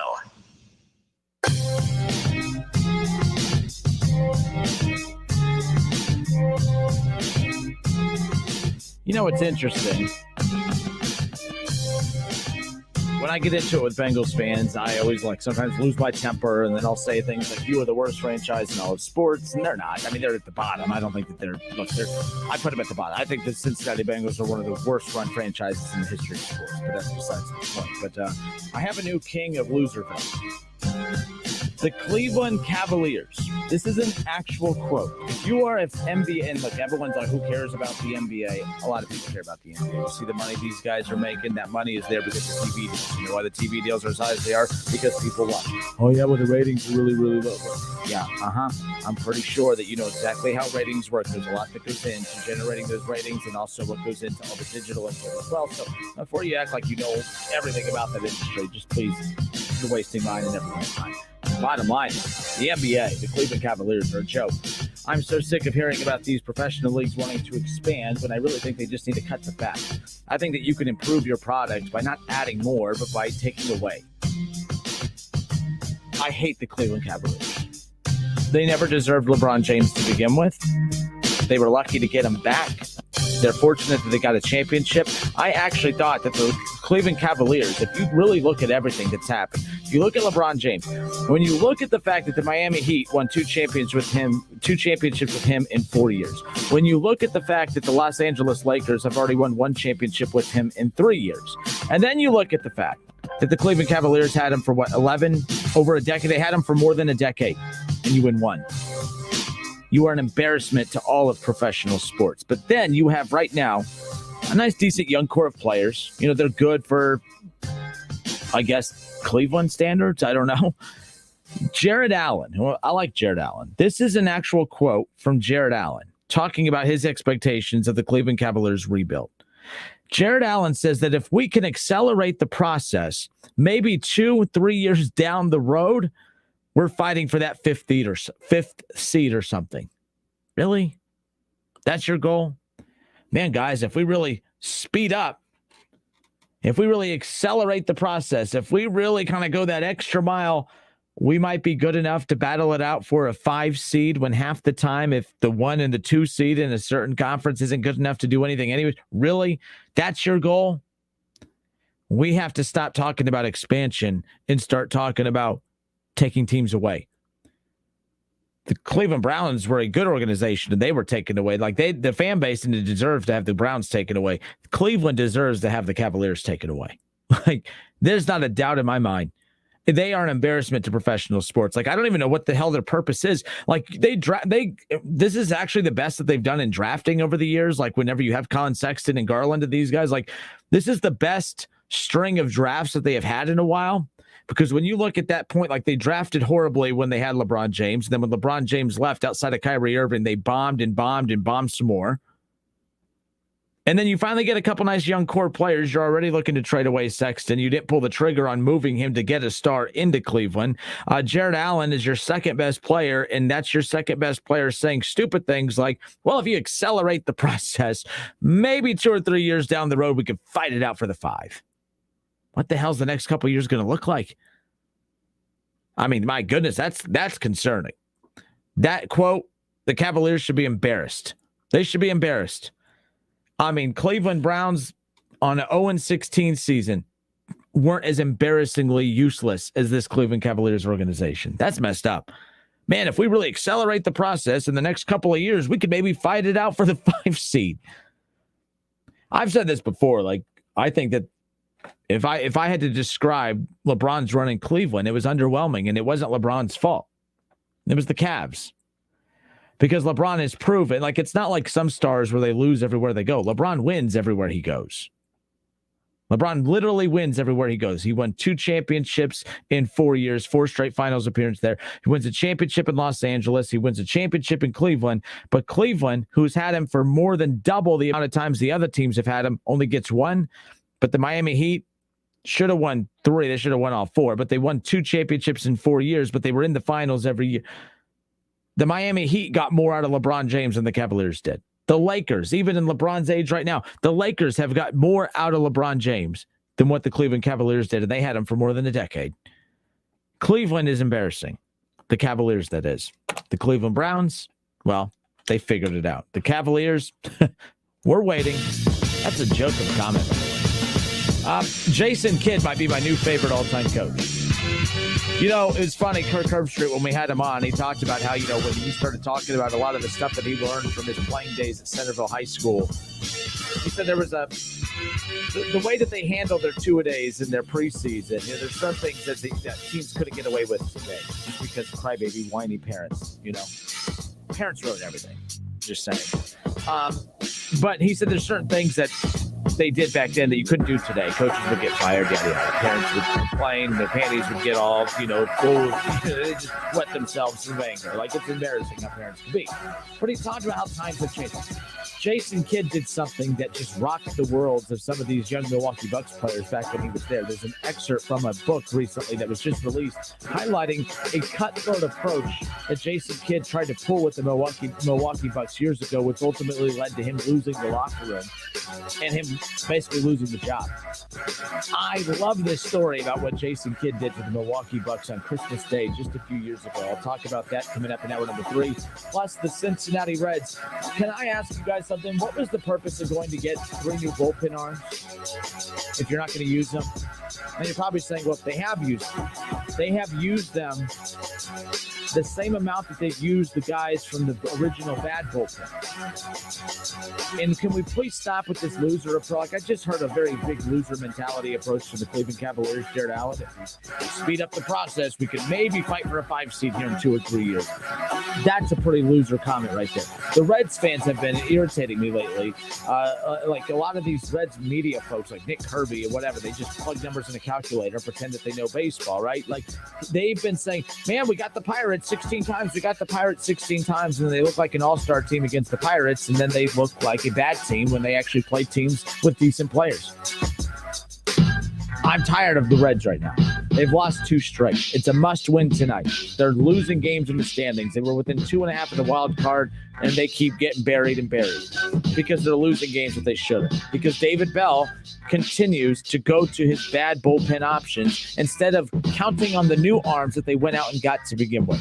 I'm fired up for hour number 3. Don't go anywhere.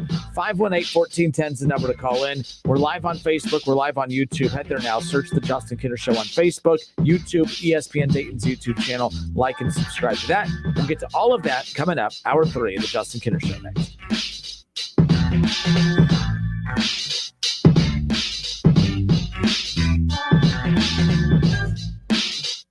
Listen, stream, watch. It's the Justin Kinner Show with Kev Nash right here on Dayton's ESPN Radio, 1410 Wing AM. WING 1410 Dayton, Dayton's ESPN Radio.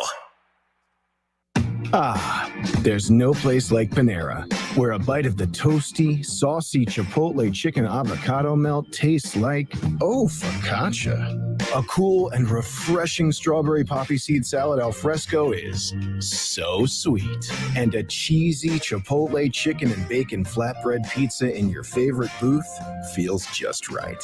So treat yourself, because there's no place like Panera. Order on the app today. Restrictions apply. Visit PaneraBread.com. Did you know there's dust floating around your home? Really? Yeah. Dust starts on hard surfaces like shelves and ceiling fans. And when you walk by, dust starts to move, compromising the quality of the air you and your family breathe. So what do I do? Get Swiffer Heavy Duty Duster. Swiffer Heavy Duty Duster is the fast and easy way to trap and lock dust Before it gets into the air. Exactly. So you can just... Swiffer Heavy Duty Duster, proud partner of the American Lung Association. Taking a Reds game from the Kroger bleachers for some fun in the sun this summer. Offering one of the best values at the ballpark, the Kroger bleachers are a great location to watch the action with family and friends while cheering on your Reds. Plus, you can take advantage of the Kroger meal deal at every game, which includes a hot dog, soft drink, chips, and a snack. Get your tickets today at Reds.com. Staples is evolving to Staples Connect, a new world of possible with innovative tools for small business and remote workers and learners. Explore what's new at your local Staples store or staplesconnect.com. We're live. We're local. What are you going to miss? He struck him out. We're Dayton's ESPN radio station. Now, let's send it to the WING studios for Dayton's only local sports talk show. It's the Justin Kinner Show with Kev Nash, presented by Orion Sports Medicine.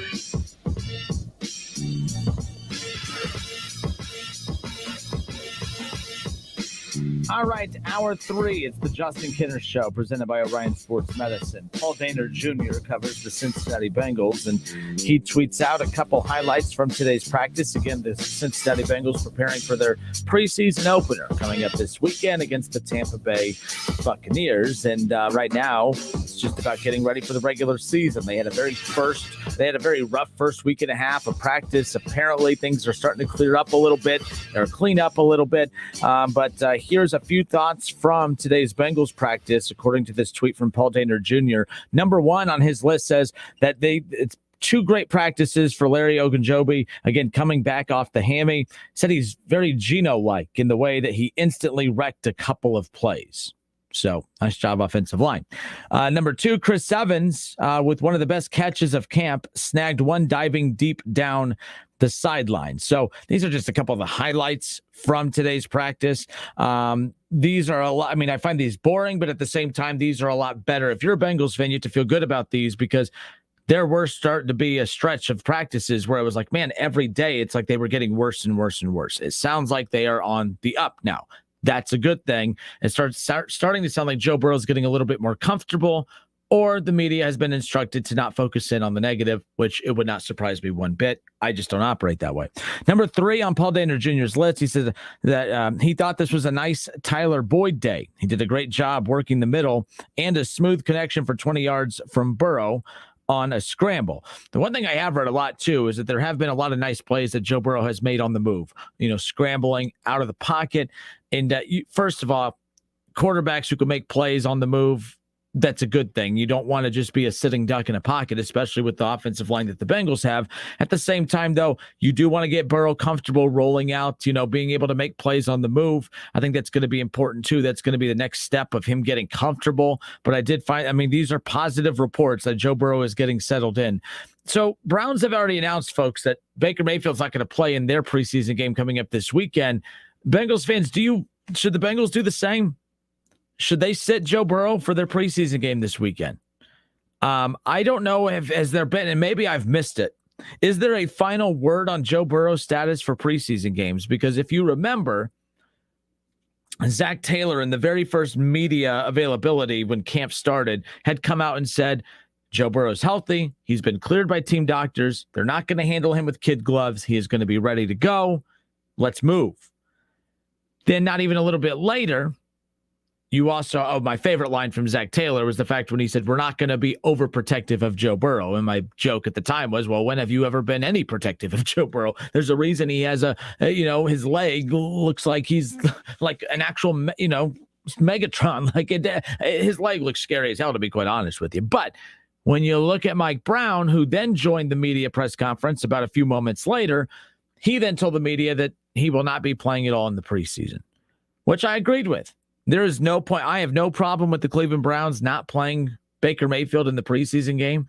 Now, to me, I'll find it odd if they don't play, because Baker's had a solid camp. So why would you not play him in this? I don't want to see Baker at all this whole preseason then. What I don't want is where we're just making up rules as we go. If you're the Cleveland Browns, we're not playing Baker Mayfield. Kevin Stefanski announces this. They're not going to play Baker Mayfield in this weekend's preseason game. Then he better not play in the following week's preseason game, because he's had a good camp. Now, the only thing I could think of, and I think that this is in store for Joe Burrow as well. Football is we've talked a lot about the mental side of sports as of late. In fact, the thing is with this, I've said we've always talked about the mental aspect of sports. It's just right now it's being framed differently with mental health being at the forefront of a lot of headlines right now. But the mental part of football is just as important as the physical side. And we're seeing that with Joe Burrow. He has been medically and physically cleared to play with no restrictions. But the mental side has been tough for him to overcome that. And Joe Burrow is going to have a lot of mental hurdles that he's going to have to battle through, especially in the early goings of the season as he learns to trust his leg and knee moving full speed. I don't think it's going to be pretty. I think it's going to get ugly, to be honest with you. But that's not me being negative. But you got to understand, right now, Joe Burrow is uncomfortable in simulated environments. He's uncomfortable with coaches holding pads around him. He's uncomfortable when they just are doing shell drills. That's concerning to me, because do you think in week 1 against the Minnesota Vikings, do you think that their defense is going to slow up when they get to him? No. So I think it's going to get ugly. But my point about the preseason is this. When you talk about the mental aspect, sending Joe Burrow out for any drives at all could put him in a position where he realizes, oh, crap, I can't do this. Or, oh, crap, this is a little bit more for me to overcome than I thought. If you shoot his confidence with weeks to go before kickoff, it can get real ugly. Now, on the flip side, playing Joe Burrow could maybe shake off some of that discomfort mentally with having opposing defenses come at him. But here's the deal. It's a preseason game. You have guys battling it out for roster spots. If I'm an opposing defense, and the Tampa Bay Buccaneers have a really good defense, and you're going to get to see a lot of those veterans play a couple series this weekend. If I am any defender on the Buccaneers roster, why would I take it easy on Joe Burrow? You're not picking on Joe Burrow, but he's not your teammate. His health doesn't matter to you. If I'm a defender, I don't slow up when I approach Joe Burrow on Saturday. I run through him. I run through him the way I run through everybody on that Bengals offensive line. And that's going to be the mentality. I think that the Bengals are better off sitting Joe Burrow in these preseason games, at least in practice. It's a controlled environment. The defense is cognizant of who Joe Burrow is and what he means to their success as well. Do you think that the defense of the Buccaneers, whether it's the starters or backups, and the backups, to be fair with you here, The starters, the Buccaneers returned every starter that's never happened in the history of the NFL, where every starter from a defending Super Bowl champion returns. Okay. There's 0 holes to fill from last year. Every starter has returned. So the starters, they're not really fighting for anything. They're just trying to get loose. I would be more concerned about the backups for the Buccaneers, who are trying to make names for themselves, who will hit Joe Burrow, and they will hit him hard. Sit him. There's no need to play him Saturday.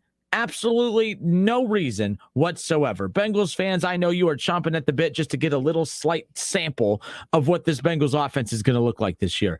If you know what's best for this team, big picture, you really want to risk him getting hurt in a preseason game because you couldn't wait to see one series of Joe Burrow? Baker Mayfield being sat this weekend, I'm a huge fan of. Don't play him. Don't risk. I mean, your season will be shot. So look at the Colts right now. And then, by the way, that report came back today that Carson Wentz might be ready to go by week 1. Very strange. There was talks of him being out for well over a month. There was talks of Phillip Rivers potentially having to come back out of retirement. You had the Texas quarterback. Well, I don't know why I'm drawing a blank on his name that they drafted, which, by the way, ended up being a nice draft pick for them. If it ends up working out to where he was getting some of the first team reps over the last couple of days. But think about where the Colts were. The Colts were super excited and confident heading into this year. Like, they were confident that they could turn around Carson Wentz's career. And if they can turn around Carson Wentz's career, they're Super Bowl contenders. Then Carson Wentz goes down for what they believe could have been an injury that would keep him out over a month. And then that whole team and organization, they were deflated. The fans, the air was let out of their balloon, man. It was miserable. It was horrible. Why would you want Joe Burrow to risk being knocked out for, even if it's a month? Why would you want that over a preseason game? Let him continue practicing. Let him continue getting those simulated experiences and looks in practice in a controlled environment that the defense knows better than to put him in harm's way. He has way more than just a week to prepare for week 1 against the Minnesota Vikings around the corner. I just don't think it's worth it. The Browns and Baker Mayfield, there's also a mental side to this as well. Baker has had such a great camp, because I'm getting a lot of those questions too. Baker's had such a great camp. Why would you not let him at least go out for one drive? Excuse me. Why would you not let him go out for one drive? And that's the thing. And callers, whenever you call, I'm putting you on hold. I will bring you on here in just a second. So if you're Baker Mayfield and you're the Browns, if you are playing so well, Baker Mayfield in camp right now, I think that Baker has proven to be kind of a mental, like he's up and down mentally. I think right now they are trying to handle him mentally the way the Bengals are trying to handle Burrow's knee physically. They got to cradle it. They got to keep it in check, because if Baker goes out there and his only drive, he throws an interception and he stews on that. And then they let him play 2 drives in the next week's preseason game, and he gets sacked twice, fumbles on a handoff attempt or fumbles on a sack. Now he's reeling mentally, having great practices. You don't want him taking any kind of doubt into the regular season. The last game he played, it was that loss against the Kansas City Chiefs, a deflating loss, but it was a loss in the second round of the playoffs, something that the organization has not done since returning to Cleveland. Like, let Baker build on what he did last season. Do not mess with the mental morale of this kid in a meaningless preseason game. It's not worth damaging him physically, and it damn sure as well ain't worth hurting him mentally. And that's where I'm at with both Joe Burrow and Baker Mayfield. Both teams have different reasons for why they should not play their quarterbacks.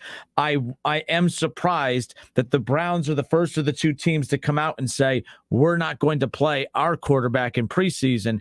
I'm surprised that the Bengals, and this is what I was saying, if the Dallas Cowboys pulled the stunt that the Bengals did, people would not let them hear the end of it. The fact that the coach is saying one thing and the owner is saying the other, why has the media not followed up with Mike Brown and Zach Taylor about the status of Joe Burrow? Why is Joe Burrow playing in a preseason game after the owner said they weren't going to play him? I don't get it. It doesn't make any sense. And Bengals fans, you can hate me all you want, but your team, they're pretty dumb if they play him this weekend. They're pretty dumb. Playing Joe Burrow is a mistake in the preseason. And you could be excited. You can get your little Bengals orange and black pom-poms out, and you could wear your jerseys on that. You might as well get a Brandon Allen jersey ordered so that it's here by week 2 of the preseason. He should not play this weekend. Bottom line, I think it's a huge mistake. And once again, the sooner you start following the Browns' lead on things, you might improve faster because the Browns have been the blueprint over the last couple of years of how to take a team from 0-16 to get them to where they are now. Don't play Joe Burrow this weekend. I see zero value in playing Joe Burrow this weekend. Zero. 518-1410. Bengals fans, I want to hear from you. I know you want to see Joe Burrow, but do you want to see him in a preseason game? And if you do, I need you to convince me that there is enough positive takeaways in the risking him playing in a preseason game. Why risk it? What is the reward that you are trying to risk to get? What are you gaining from one series in a preseason game? Because you have way more to lose than you have to gain. If Joe Burrow gets the ball at his own 5 and drives it down the field and goes for a touchdown, what does that do? It doesn't make him better. Only thing you have done is he scored a meaningless touchdown in a meaningless preseason game, and you almost put him in position to get hurt. It doesn't make any sense. None whatsoever. 518-1410 Bengals fans, convince me that it's worth playing Joe Burrow in the preseason this weekend. Or do you agree they should sit him, allow him to practice in a controlled environment, in their practice facility that they don't have, indoor at least? We'll be back. Don't go anywhere. 518-1410.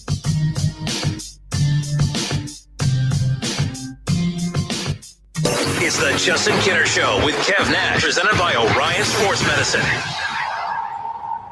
ESPN 1410 Wing AM weather. This afternoon will be mostly cloudy, hot and humid, a high near 92. Tonight will be partly cloudy, also humid, a low around 76. And tomorrow will be partly cloudy with a chance of showers and thunderstorms, a high near 96. I'm Pete Spivak for 1410 ESPN Radio. Weather is brought to you by Cullet Propane, making buying propane easy since 1952, offering budget billing and pre-buy options. Find out more at culletpropane.com. Napa know-how. At Napa, get a $10 gift card when you buy a 5-quart jug of Mobil 1 motor oil for $27.99. A deal so rich, they'll call you an oil tycoon. Yep, with great oil for $27.99 and $10 back. All you'll need is a monocle. Quality parts, helpful people. That's Napa know-how. Napa know-how. At participating locations does not include state local taxes or recycling fees. Advertised sales price may not be available in some states. Rebate restrictions apply. Offer ends 8/31/21. This is Renee. Happy to be here. She's not some influencer. She's more of a groundbreaker, turning her 4-acre lot into a little slice of heaven behind the wheel of a John Deere 1 Series tractor. Renee runs with us because the most important job is the next one. That's all I got. Nothing runs like a Deere. Get a 1 Series tractor for just $99 per month at your John Deere dealer today. For additional cost information, please call toll-free 855-633-2315. Staples Connect has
So we're live on Facebook, so I think we're good now. Right, guys? Can you hear me now?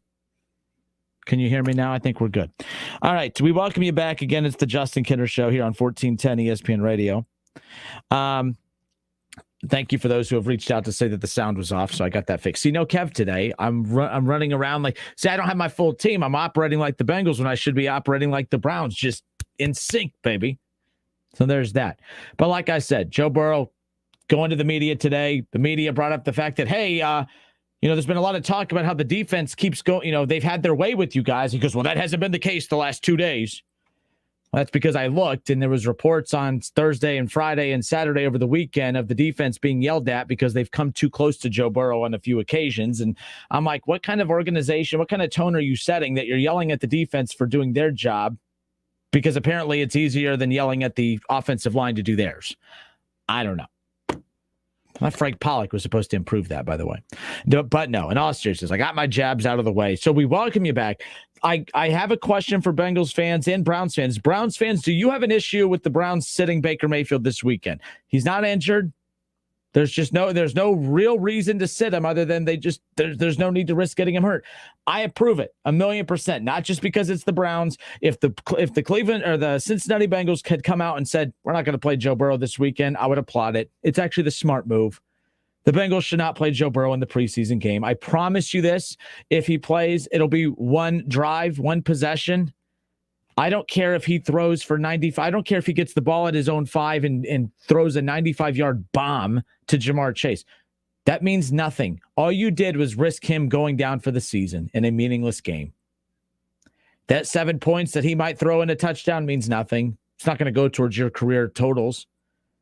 It might, some of you Bengals fans might wet your pants with excitement, but I mean, it's not going to, overall, it means nothing. It doesn't do anything. You're risking him re-injuring that knee in a meaningless game. My takeaway on this is this. If Baker had a season-ending injury with his ACL or what have you, and he came back a year later, I would say, look, don't put him in during the preseason. If he goes down again with that leg, it better be in the heat of battle in meaningful games in the regular season. None of this preseason stuff. Don't put Joe Burrow in.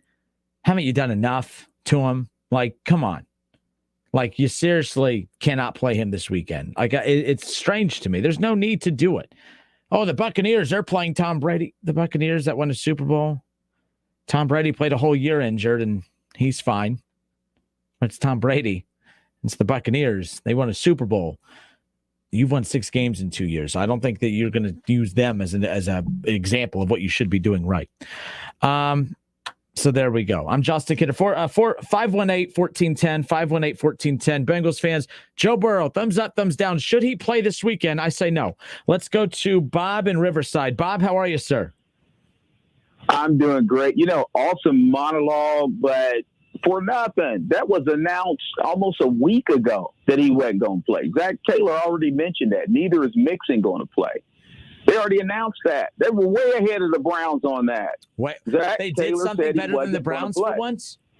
Well, yeah, they've been a couple Super Bowls too. So I guess, and 5 straight, 6 out of 7. But that's ancient history. I don't even want to talk about that. But anyway, to your point, really and truly, I don't think any why would any starting quarterback play in the preseason? I think that's ridiculous. Think about last year. Did any of these guys have preseason? No. How did that turn out? How did Burrow turn out last year with no preseason? Pretty good.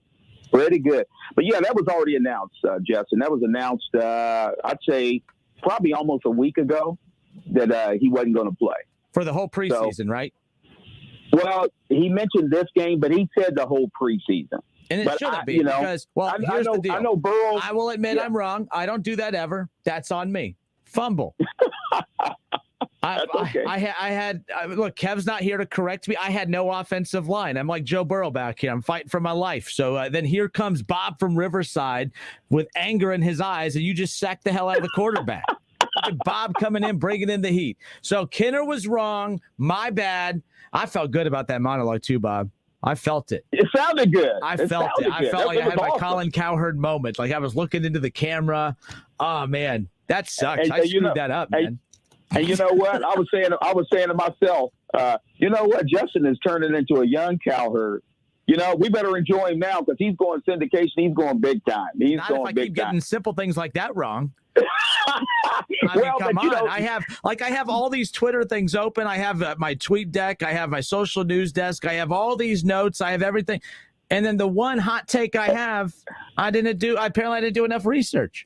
Fumble. You should have called me. I would have told you before you even started that rant. But it sounds deserve a raise as the producer of the show. But Zach already announced that Mixon is not supposed to play either. And I saw a stat where they were talking Aaron Rodgers ain't played like 3 years. Why would you play any of these quarterbacks in the preseason? It's ridiculous. And a great point that you did make, a lot of these guys that are trying to make teams, those guys are going to hurt somebody. I wouldn't play really too many of my starters. Yeah, like those guys, like the thing in Bengals camp right now, when those guys do, they break through the line, like they know to slow up around Joe Burrow and all that stuff. But like if I'm a backup on the Buccaneers who knows that this is an older roster and I do get through, really, I'm rattled right now, Bob. I'm so ticked at myself. I give myself a F today. I'm all rattled right now. I can't. That's okay. Oh my gosh, I came in. But you shouldn't be nice. You should rip me. You have every right. No. I would rip you if you got something wrong. I wouldn't hold back on you. How many times when we talk am I right? Most of the time, so I'm used to it. Well, I'm not going to talk smack when I can make scrambled eggs on my face right now. So I'm not going to talk smack to you. I'll say that you're right. But no, the bottom line is those guys are trying, like the backups, the preseason games are more so for filling out the back end of the roster. Absolutely. The practices are for the starters to get their rhythm. Whether Joe Burrow was coming off a season-ending injury or not, I put zero value in the preseason games themselves. I hate it. I'm not a fan. Absolutely. Now, one thing I will have to say that I am upset. I was okay with the offensive line. Michael Jordan is starting. First of all, Michael Jordan's on the team. He's on the team. He shouldn't even be on the team. And he's number one on the depth chart. You know what? Burrow should sit out the whole year. Real quick, if Michael Jordan has improved enough, though, like that's a good. And I said this the other day in a non-Bengal aggressive way. I said, that could actually, because I don't know who is their current success story right now. What is that selling point on that offensive line that they could take to free agents and say, we got something going here? I think Frank Pollock might be the start to that. But if Michael Jordan did all of a sudden improve night and day from one year to the next to not just be the starter, but to be effective starter, that's a good thing. I just don't. It doesn't look good right now. The perception is that Michael Jordan's bad, and they're putting him. I mean, if he's what you have as a starter, how bad are the other guys? I'm hoping for him being a Buckeye. I'm pulling that he's part of a success story that went from a guy that should have been cut to all of a sudden being a formidable part of an improved offensive line. I don't think that's the case, but I'm hoping that's the case because the Bengals need some kind of success story to take out on the free agent market when that time comes, just to lure people here. It's one thing to need offensive linemen. I wonder if guys just didn't want to come here. Like that could be the other issue. But they need guys that. I think they put too much stock into Frank Pollock. He's good, but he doesn't play. He doesn't play. And I will say this: I think a big plus for the Browns was your offensive, your guy, your line coach. He's the best in the business. And I don't know why the Bengals didn't get that guy. I mean, my God, his son's on the team. So that was stupid. Well, here's the deal. I think Callahan's doing a great job, but Callahan's doing a great job because he has great offensive linemen. Like, I don't know if there's such thing. I mean, is there such thing as a great offensive line coach? I think that there are great. I think Frank Pollock, if you give him good offensive linemen, he'll be a good offensive line coach. But I don't think it's going to be fair that if the Bengals offensive line doesn't click this year to say that Pollock is overrated, mainly because you didn't give him good ingredients to make this, 5-course meal.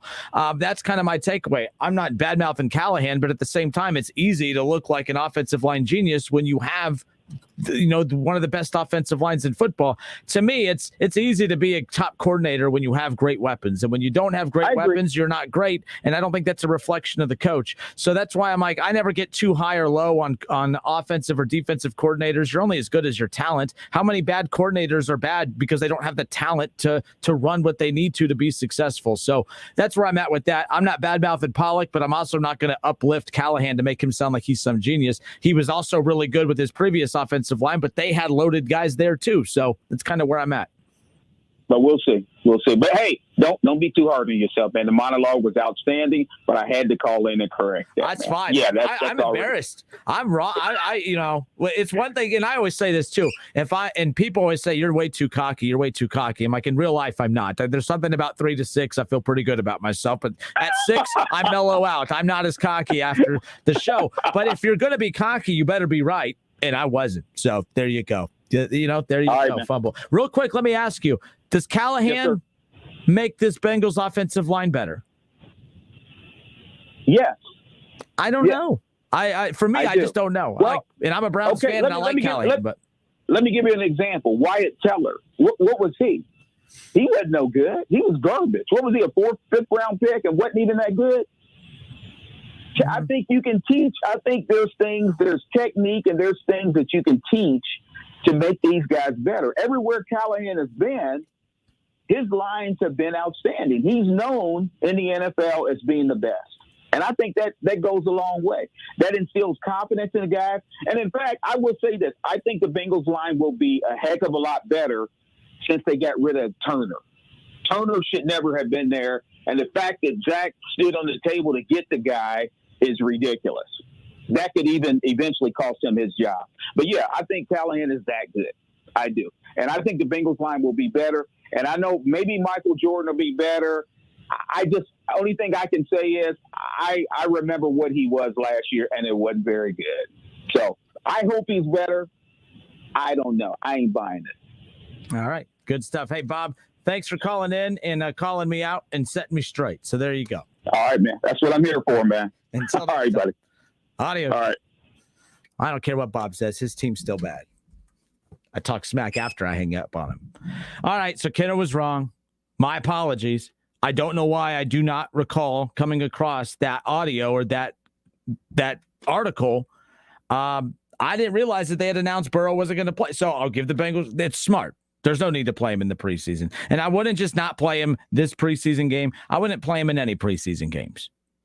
None. There's just no point. We've spent an hour on this to all say it's stupid to play him in preseason. So my bad. I could be annoying with the Bengals, and I know I have it. I was dead wrong today. I was dead wrong. Won't happen again. Everyone has a bad day. Michael Jordan missed a shot or two. Michael Jordan didn't make the playoffs a few times. People don't remember that. They only remember all the good. So there you go.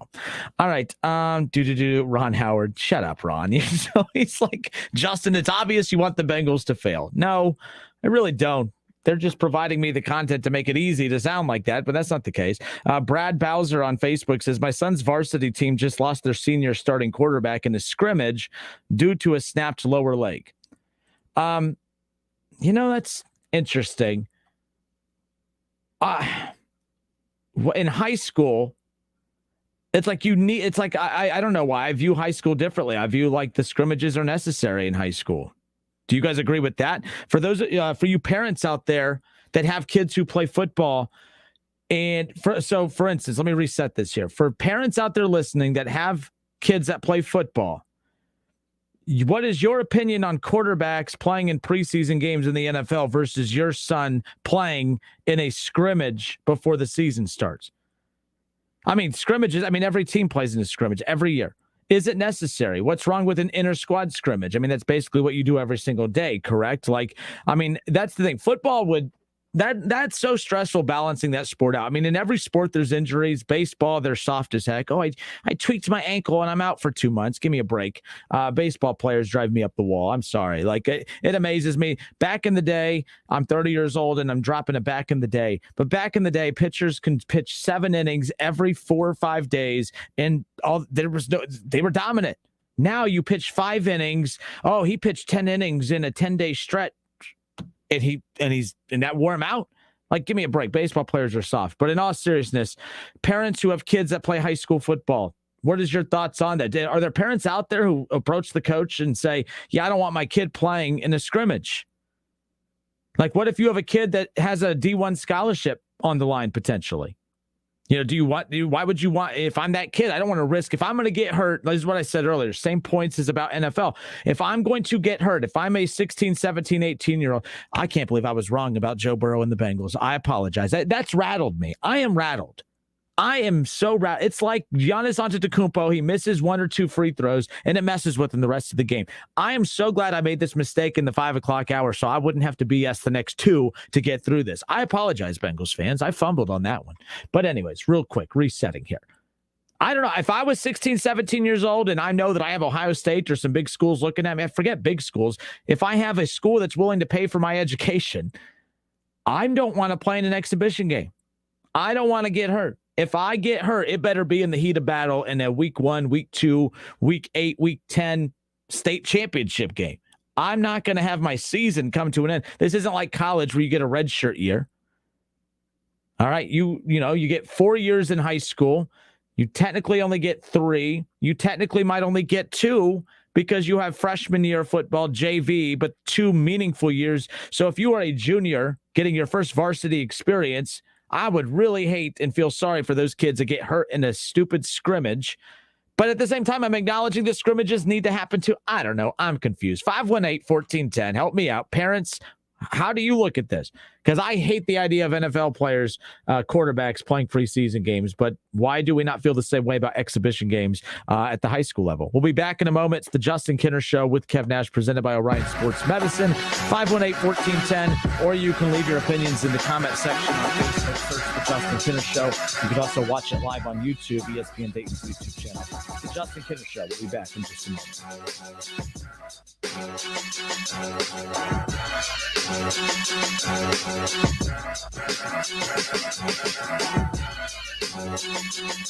It's the Justin Kinner Show with Kev Nash, presented by Orion Sports Medicine. School's out for summer! But if your business is running QuickBooks, you'll never get a break. Their manual processes, integration difficulties, and glitchy delays will leave you scrambling for the numbers you need. Failing to graduate to NetSuite will leave you stuck in summer school while your friends party. NetSuite by Oracle is the #1 cloud financial system. No matter how big your business grows, with visibility and control of your financials, inventory, HR, e-commerce, and more, NetSuite is everything you need to grow, all in one place. Automate your processes with NetSuite and close your books in no time. 93% of surveyed businesses increase their visibility and control since graduating to NetSuite. Special financing is back. NetSuite is offering a one-of-a-kind financing program to those ready to graduate. Head to netsuite.com/radar right now. netsuite.com/radar. netsuite.com/radar. Hey everybody, Jay Farner here, CEO of Rocket Mortgage and Rocket Companies. Last year, we saw historically low mortgage interest rates. In fact, over 1 million homeowners took advantage of refinancing or buying a new home with Rocket Mortgage. What you may not know is that interest rates are already starting to increase again, and it's likely that trend is only going to continue. Our team of experts is standing by to help you save before rates go up. With an official mortgage review from Rocket Mortgage, you'll see just how much money you could save by making a move right now. Don't look back over these next few weeks and wish that you had taken action. You could save hundreds on your mortgage payments or pay off your home loan earlier than planned. You could even take cash out of your home to pay off high interest debt, complete home repairs, or bulk up on an emergency fund. When you want to secure a low rate, Rocket can. Call 833-8ROCKET or visit rocketmortgage.com. Rocket. Call for cost information and conditions. Equal housing lender licensed in all 50 states and MLSConsumerAccess.org number 3030. You have empty office space to fill or home office to create. You know what you need. You know what you'd like. But you also have a pretty good idea after you've shopped around the usual places what you need and what you like might not happen. Well, then you haven't been to Charles Larrick's Warehouse Outlet. Nobody has their selection. Nobody has their discounts. And every week there's something new. If you need office furniture, Larrick's Warehouse Outlet can sell it to you for half the price and below manufacturer's selected prices. Half price and below on hundreds of items. Selection from budget to the best. Really, desks from $50 to $5,000. Filing cabinets from $25 to $500. Before you go anywhere else, do yourself a favor and come to Larrick's Warehouse Outlet. With 25,000 square feet of selection, you're not going to go anywhere else. Larrick's Warehouse Outlet at 23 McOil Avenue, Dayton. Open Monday through Friday, 9 to 6. Larrick's, continuing the tradition. Hello, it's John Kozik, founder and president of TurboTrack Realty, and I buy houses as is, fast for cash. Call me today for an all-cash offer on any of your properties, and we can close within days at 614-362-2000, 362-2000. Do you own a property that's outdated and needs thousands of dollars in repairs? Great, I'll buy it. I'm a private real estate investor who can solve your real estate problems fast for cash. Do you want to sell and just be done with it? Okay, great. I buy vacant properties, boarded up houses, pre-foreclosures, and inherited properties. I also buy apartment buildings, rental portfolios, divorce homes. I even buy my tenant won't pay me the rent houses. I look forward to solving your real estate problems today. Give me a call for an all-cash offer at 614-362-2000, 614-362-2000. There's never any FOMO with the iHeartRadio app. You won't ever have to miss out on your favorite shows and contests with this radio station again. Radio 24/7, 365. We're here when you want us. Stay connected and listen anywhere when you download the free iHeartRadio app. Let freedom ring. Set your alarm and get to Wendy's this Friday and Saturday morning for a free sausage or bacon, egg, and Swiss croissant. No purchase necessary. Available during breakfast hours.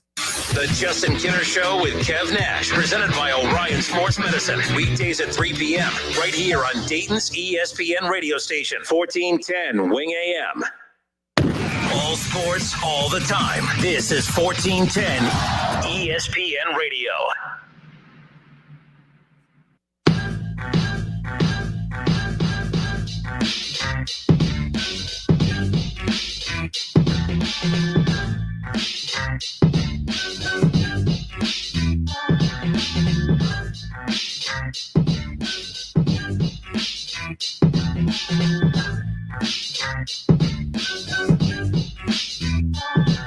Cincinnati Reds, 7 games back in the NL Central. And as we currently sit here, when you take a look at the wild card situation, Cincinnati Reds 4.5 games back there. They were they've lost 2 games. They've lost back-to-back games, which in that little stretch there, they've also dropped 2 games back. Padres, all of a sudden, they've caught fire again. The Reds were winning while the Padres were kind of in a slump. And then, of course, right when the Padres get hot, the Reds go in their slump. And it's just like, this is why I get so annoyed with the Reds fans who come out and say, man, we have a great shot at making the playoffs because we play a lot of bad teams. Well, that doesn't make you a good team then.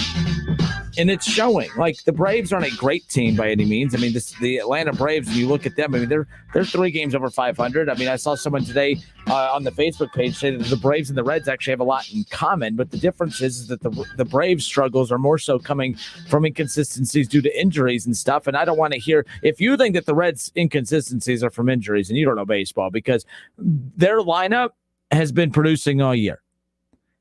They're pitching, like, and when people talk about, and this is what fascinates me, Michael Lorenzen is the only returning player from injury that has made an impact, because TJ Antone, who I'm a big fan of, but TJ Antone was pitching real well and was, he was a part of the worst bullpen in baseball. Like, they were the worst bullpen in baseball, even with him. Sims, same thing. They were the worst bullpen in baseball, even when Sims was healthy. So this idea that Antone and Sims are going to come back and save the day, I have a hard time believing that. And here's why. So the Reds make all these moves at the deadline, and they bring in Michael Givens, and they get Luis Sessa and Justin Wilson. So Sessa and Wilson come from the Yankees. They got the Michael Givens kid he's veteran in baseball, but from the Rockies.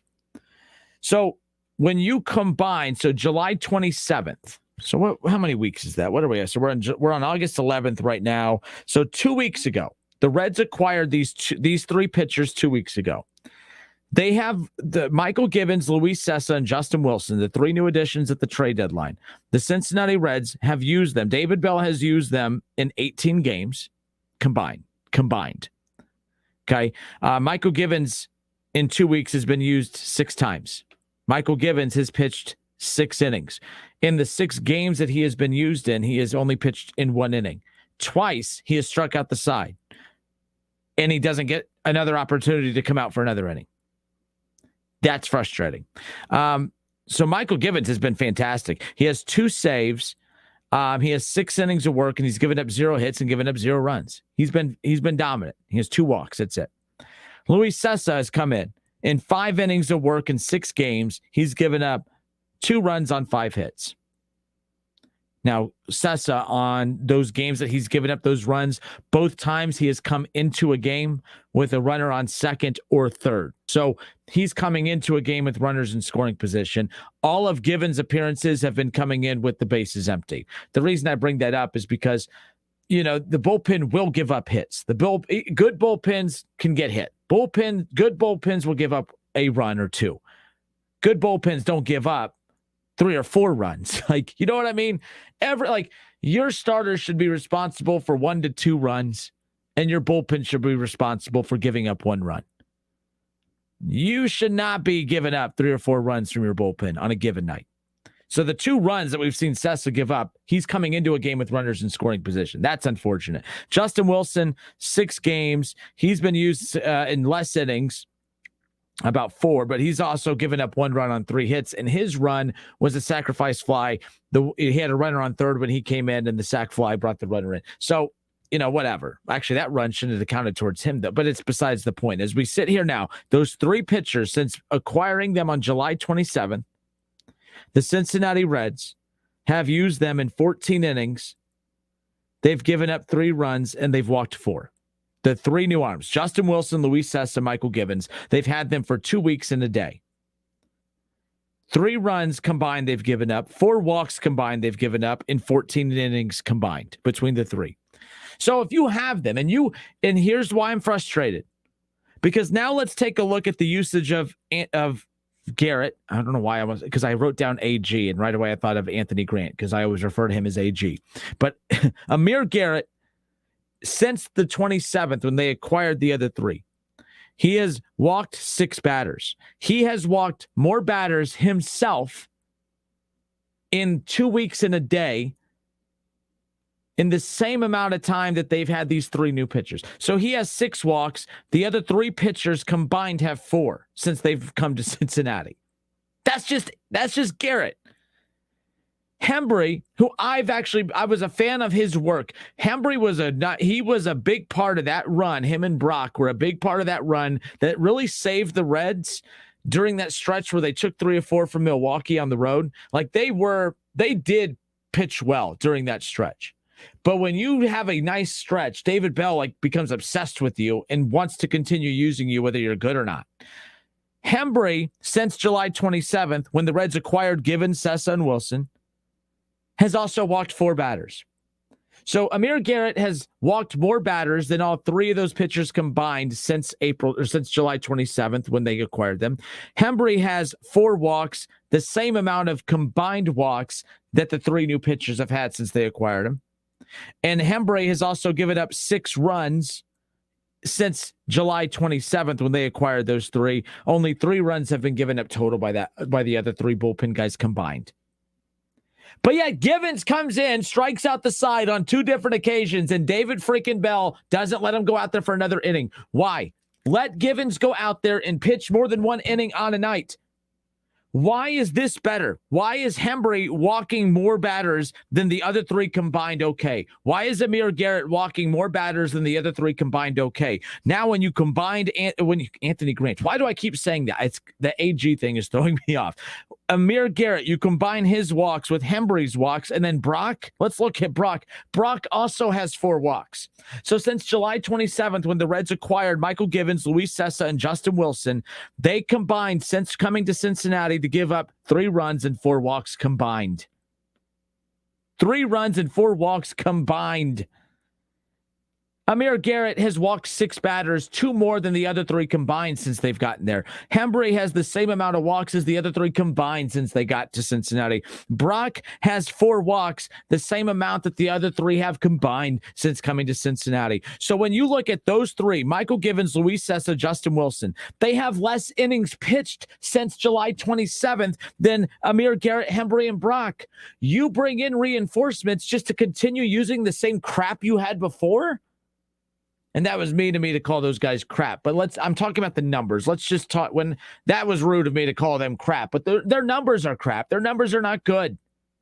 Why bring in Givens, Wilson, and Sessa, who have been lights out, if you're going to continue going to the same arms that put you in a position to be desperate enough to go get arms at the deadline? Why are you continuing? The fact that Amir Garrett, Hembree, and Brock have pitched more innings combined than the combination of innings of Michael Givens, Sessa, and Wilson since they got to Cincinnati on the 27th. I mean, we're talking about 14 walks combined between Hembree, Garrett, and Brock compared to only 4 walks.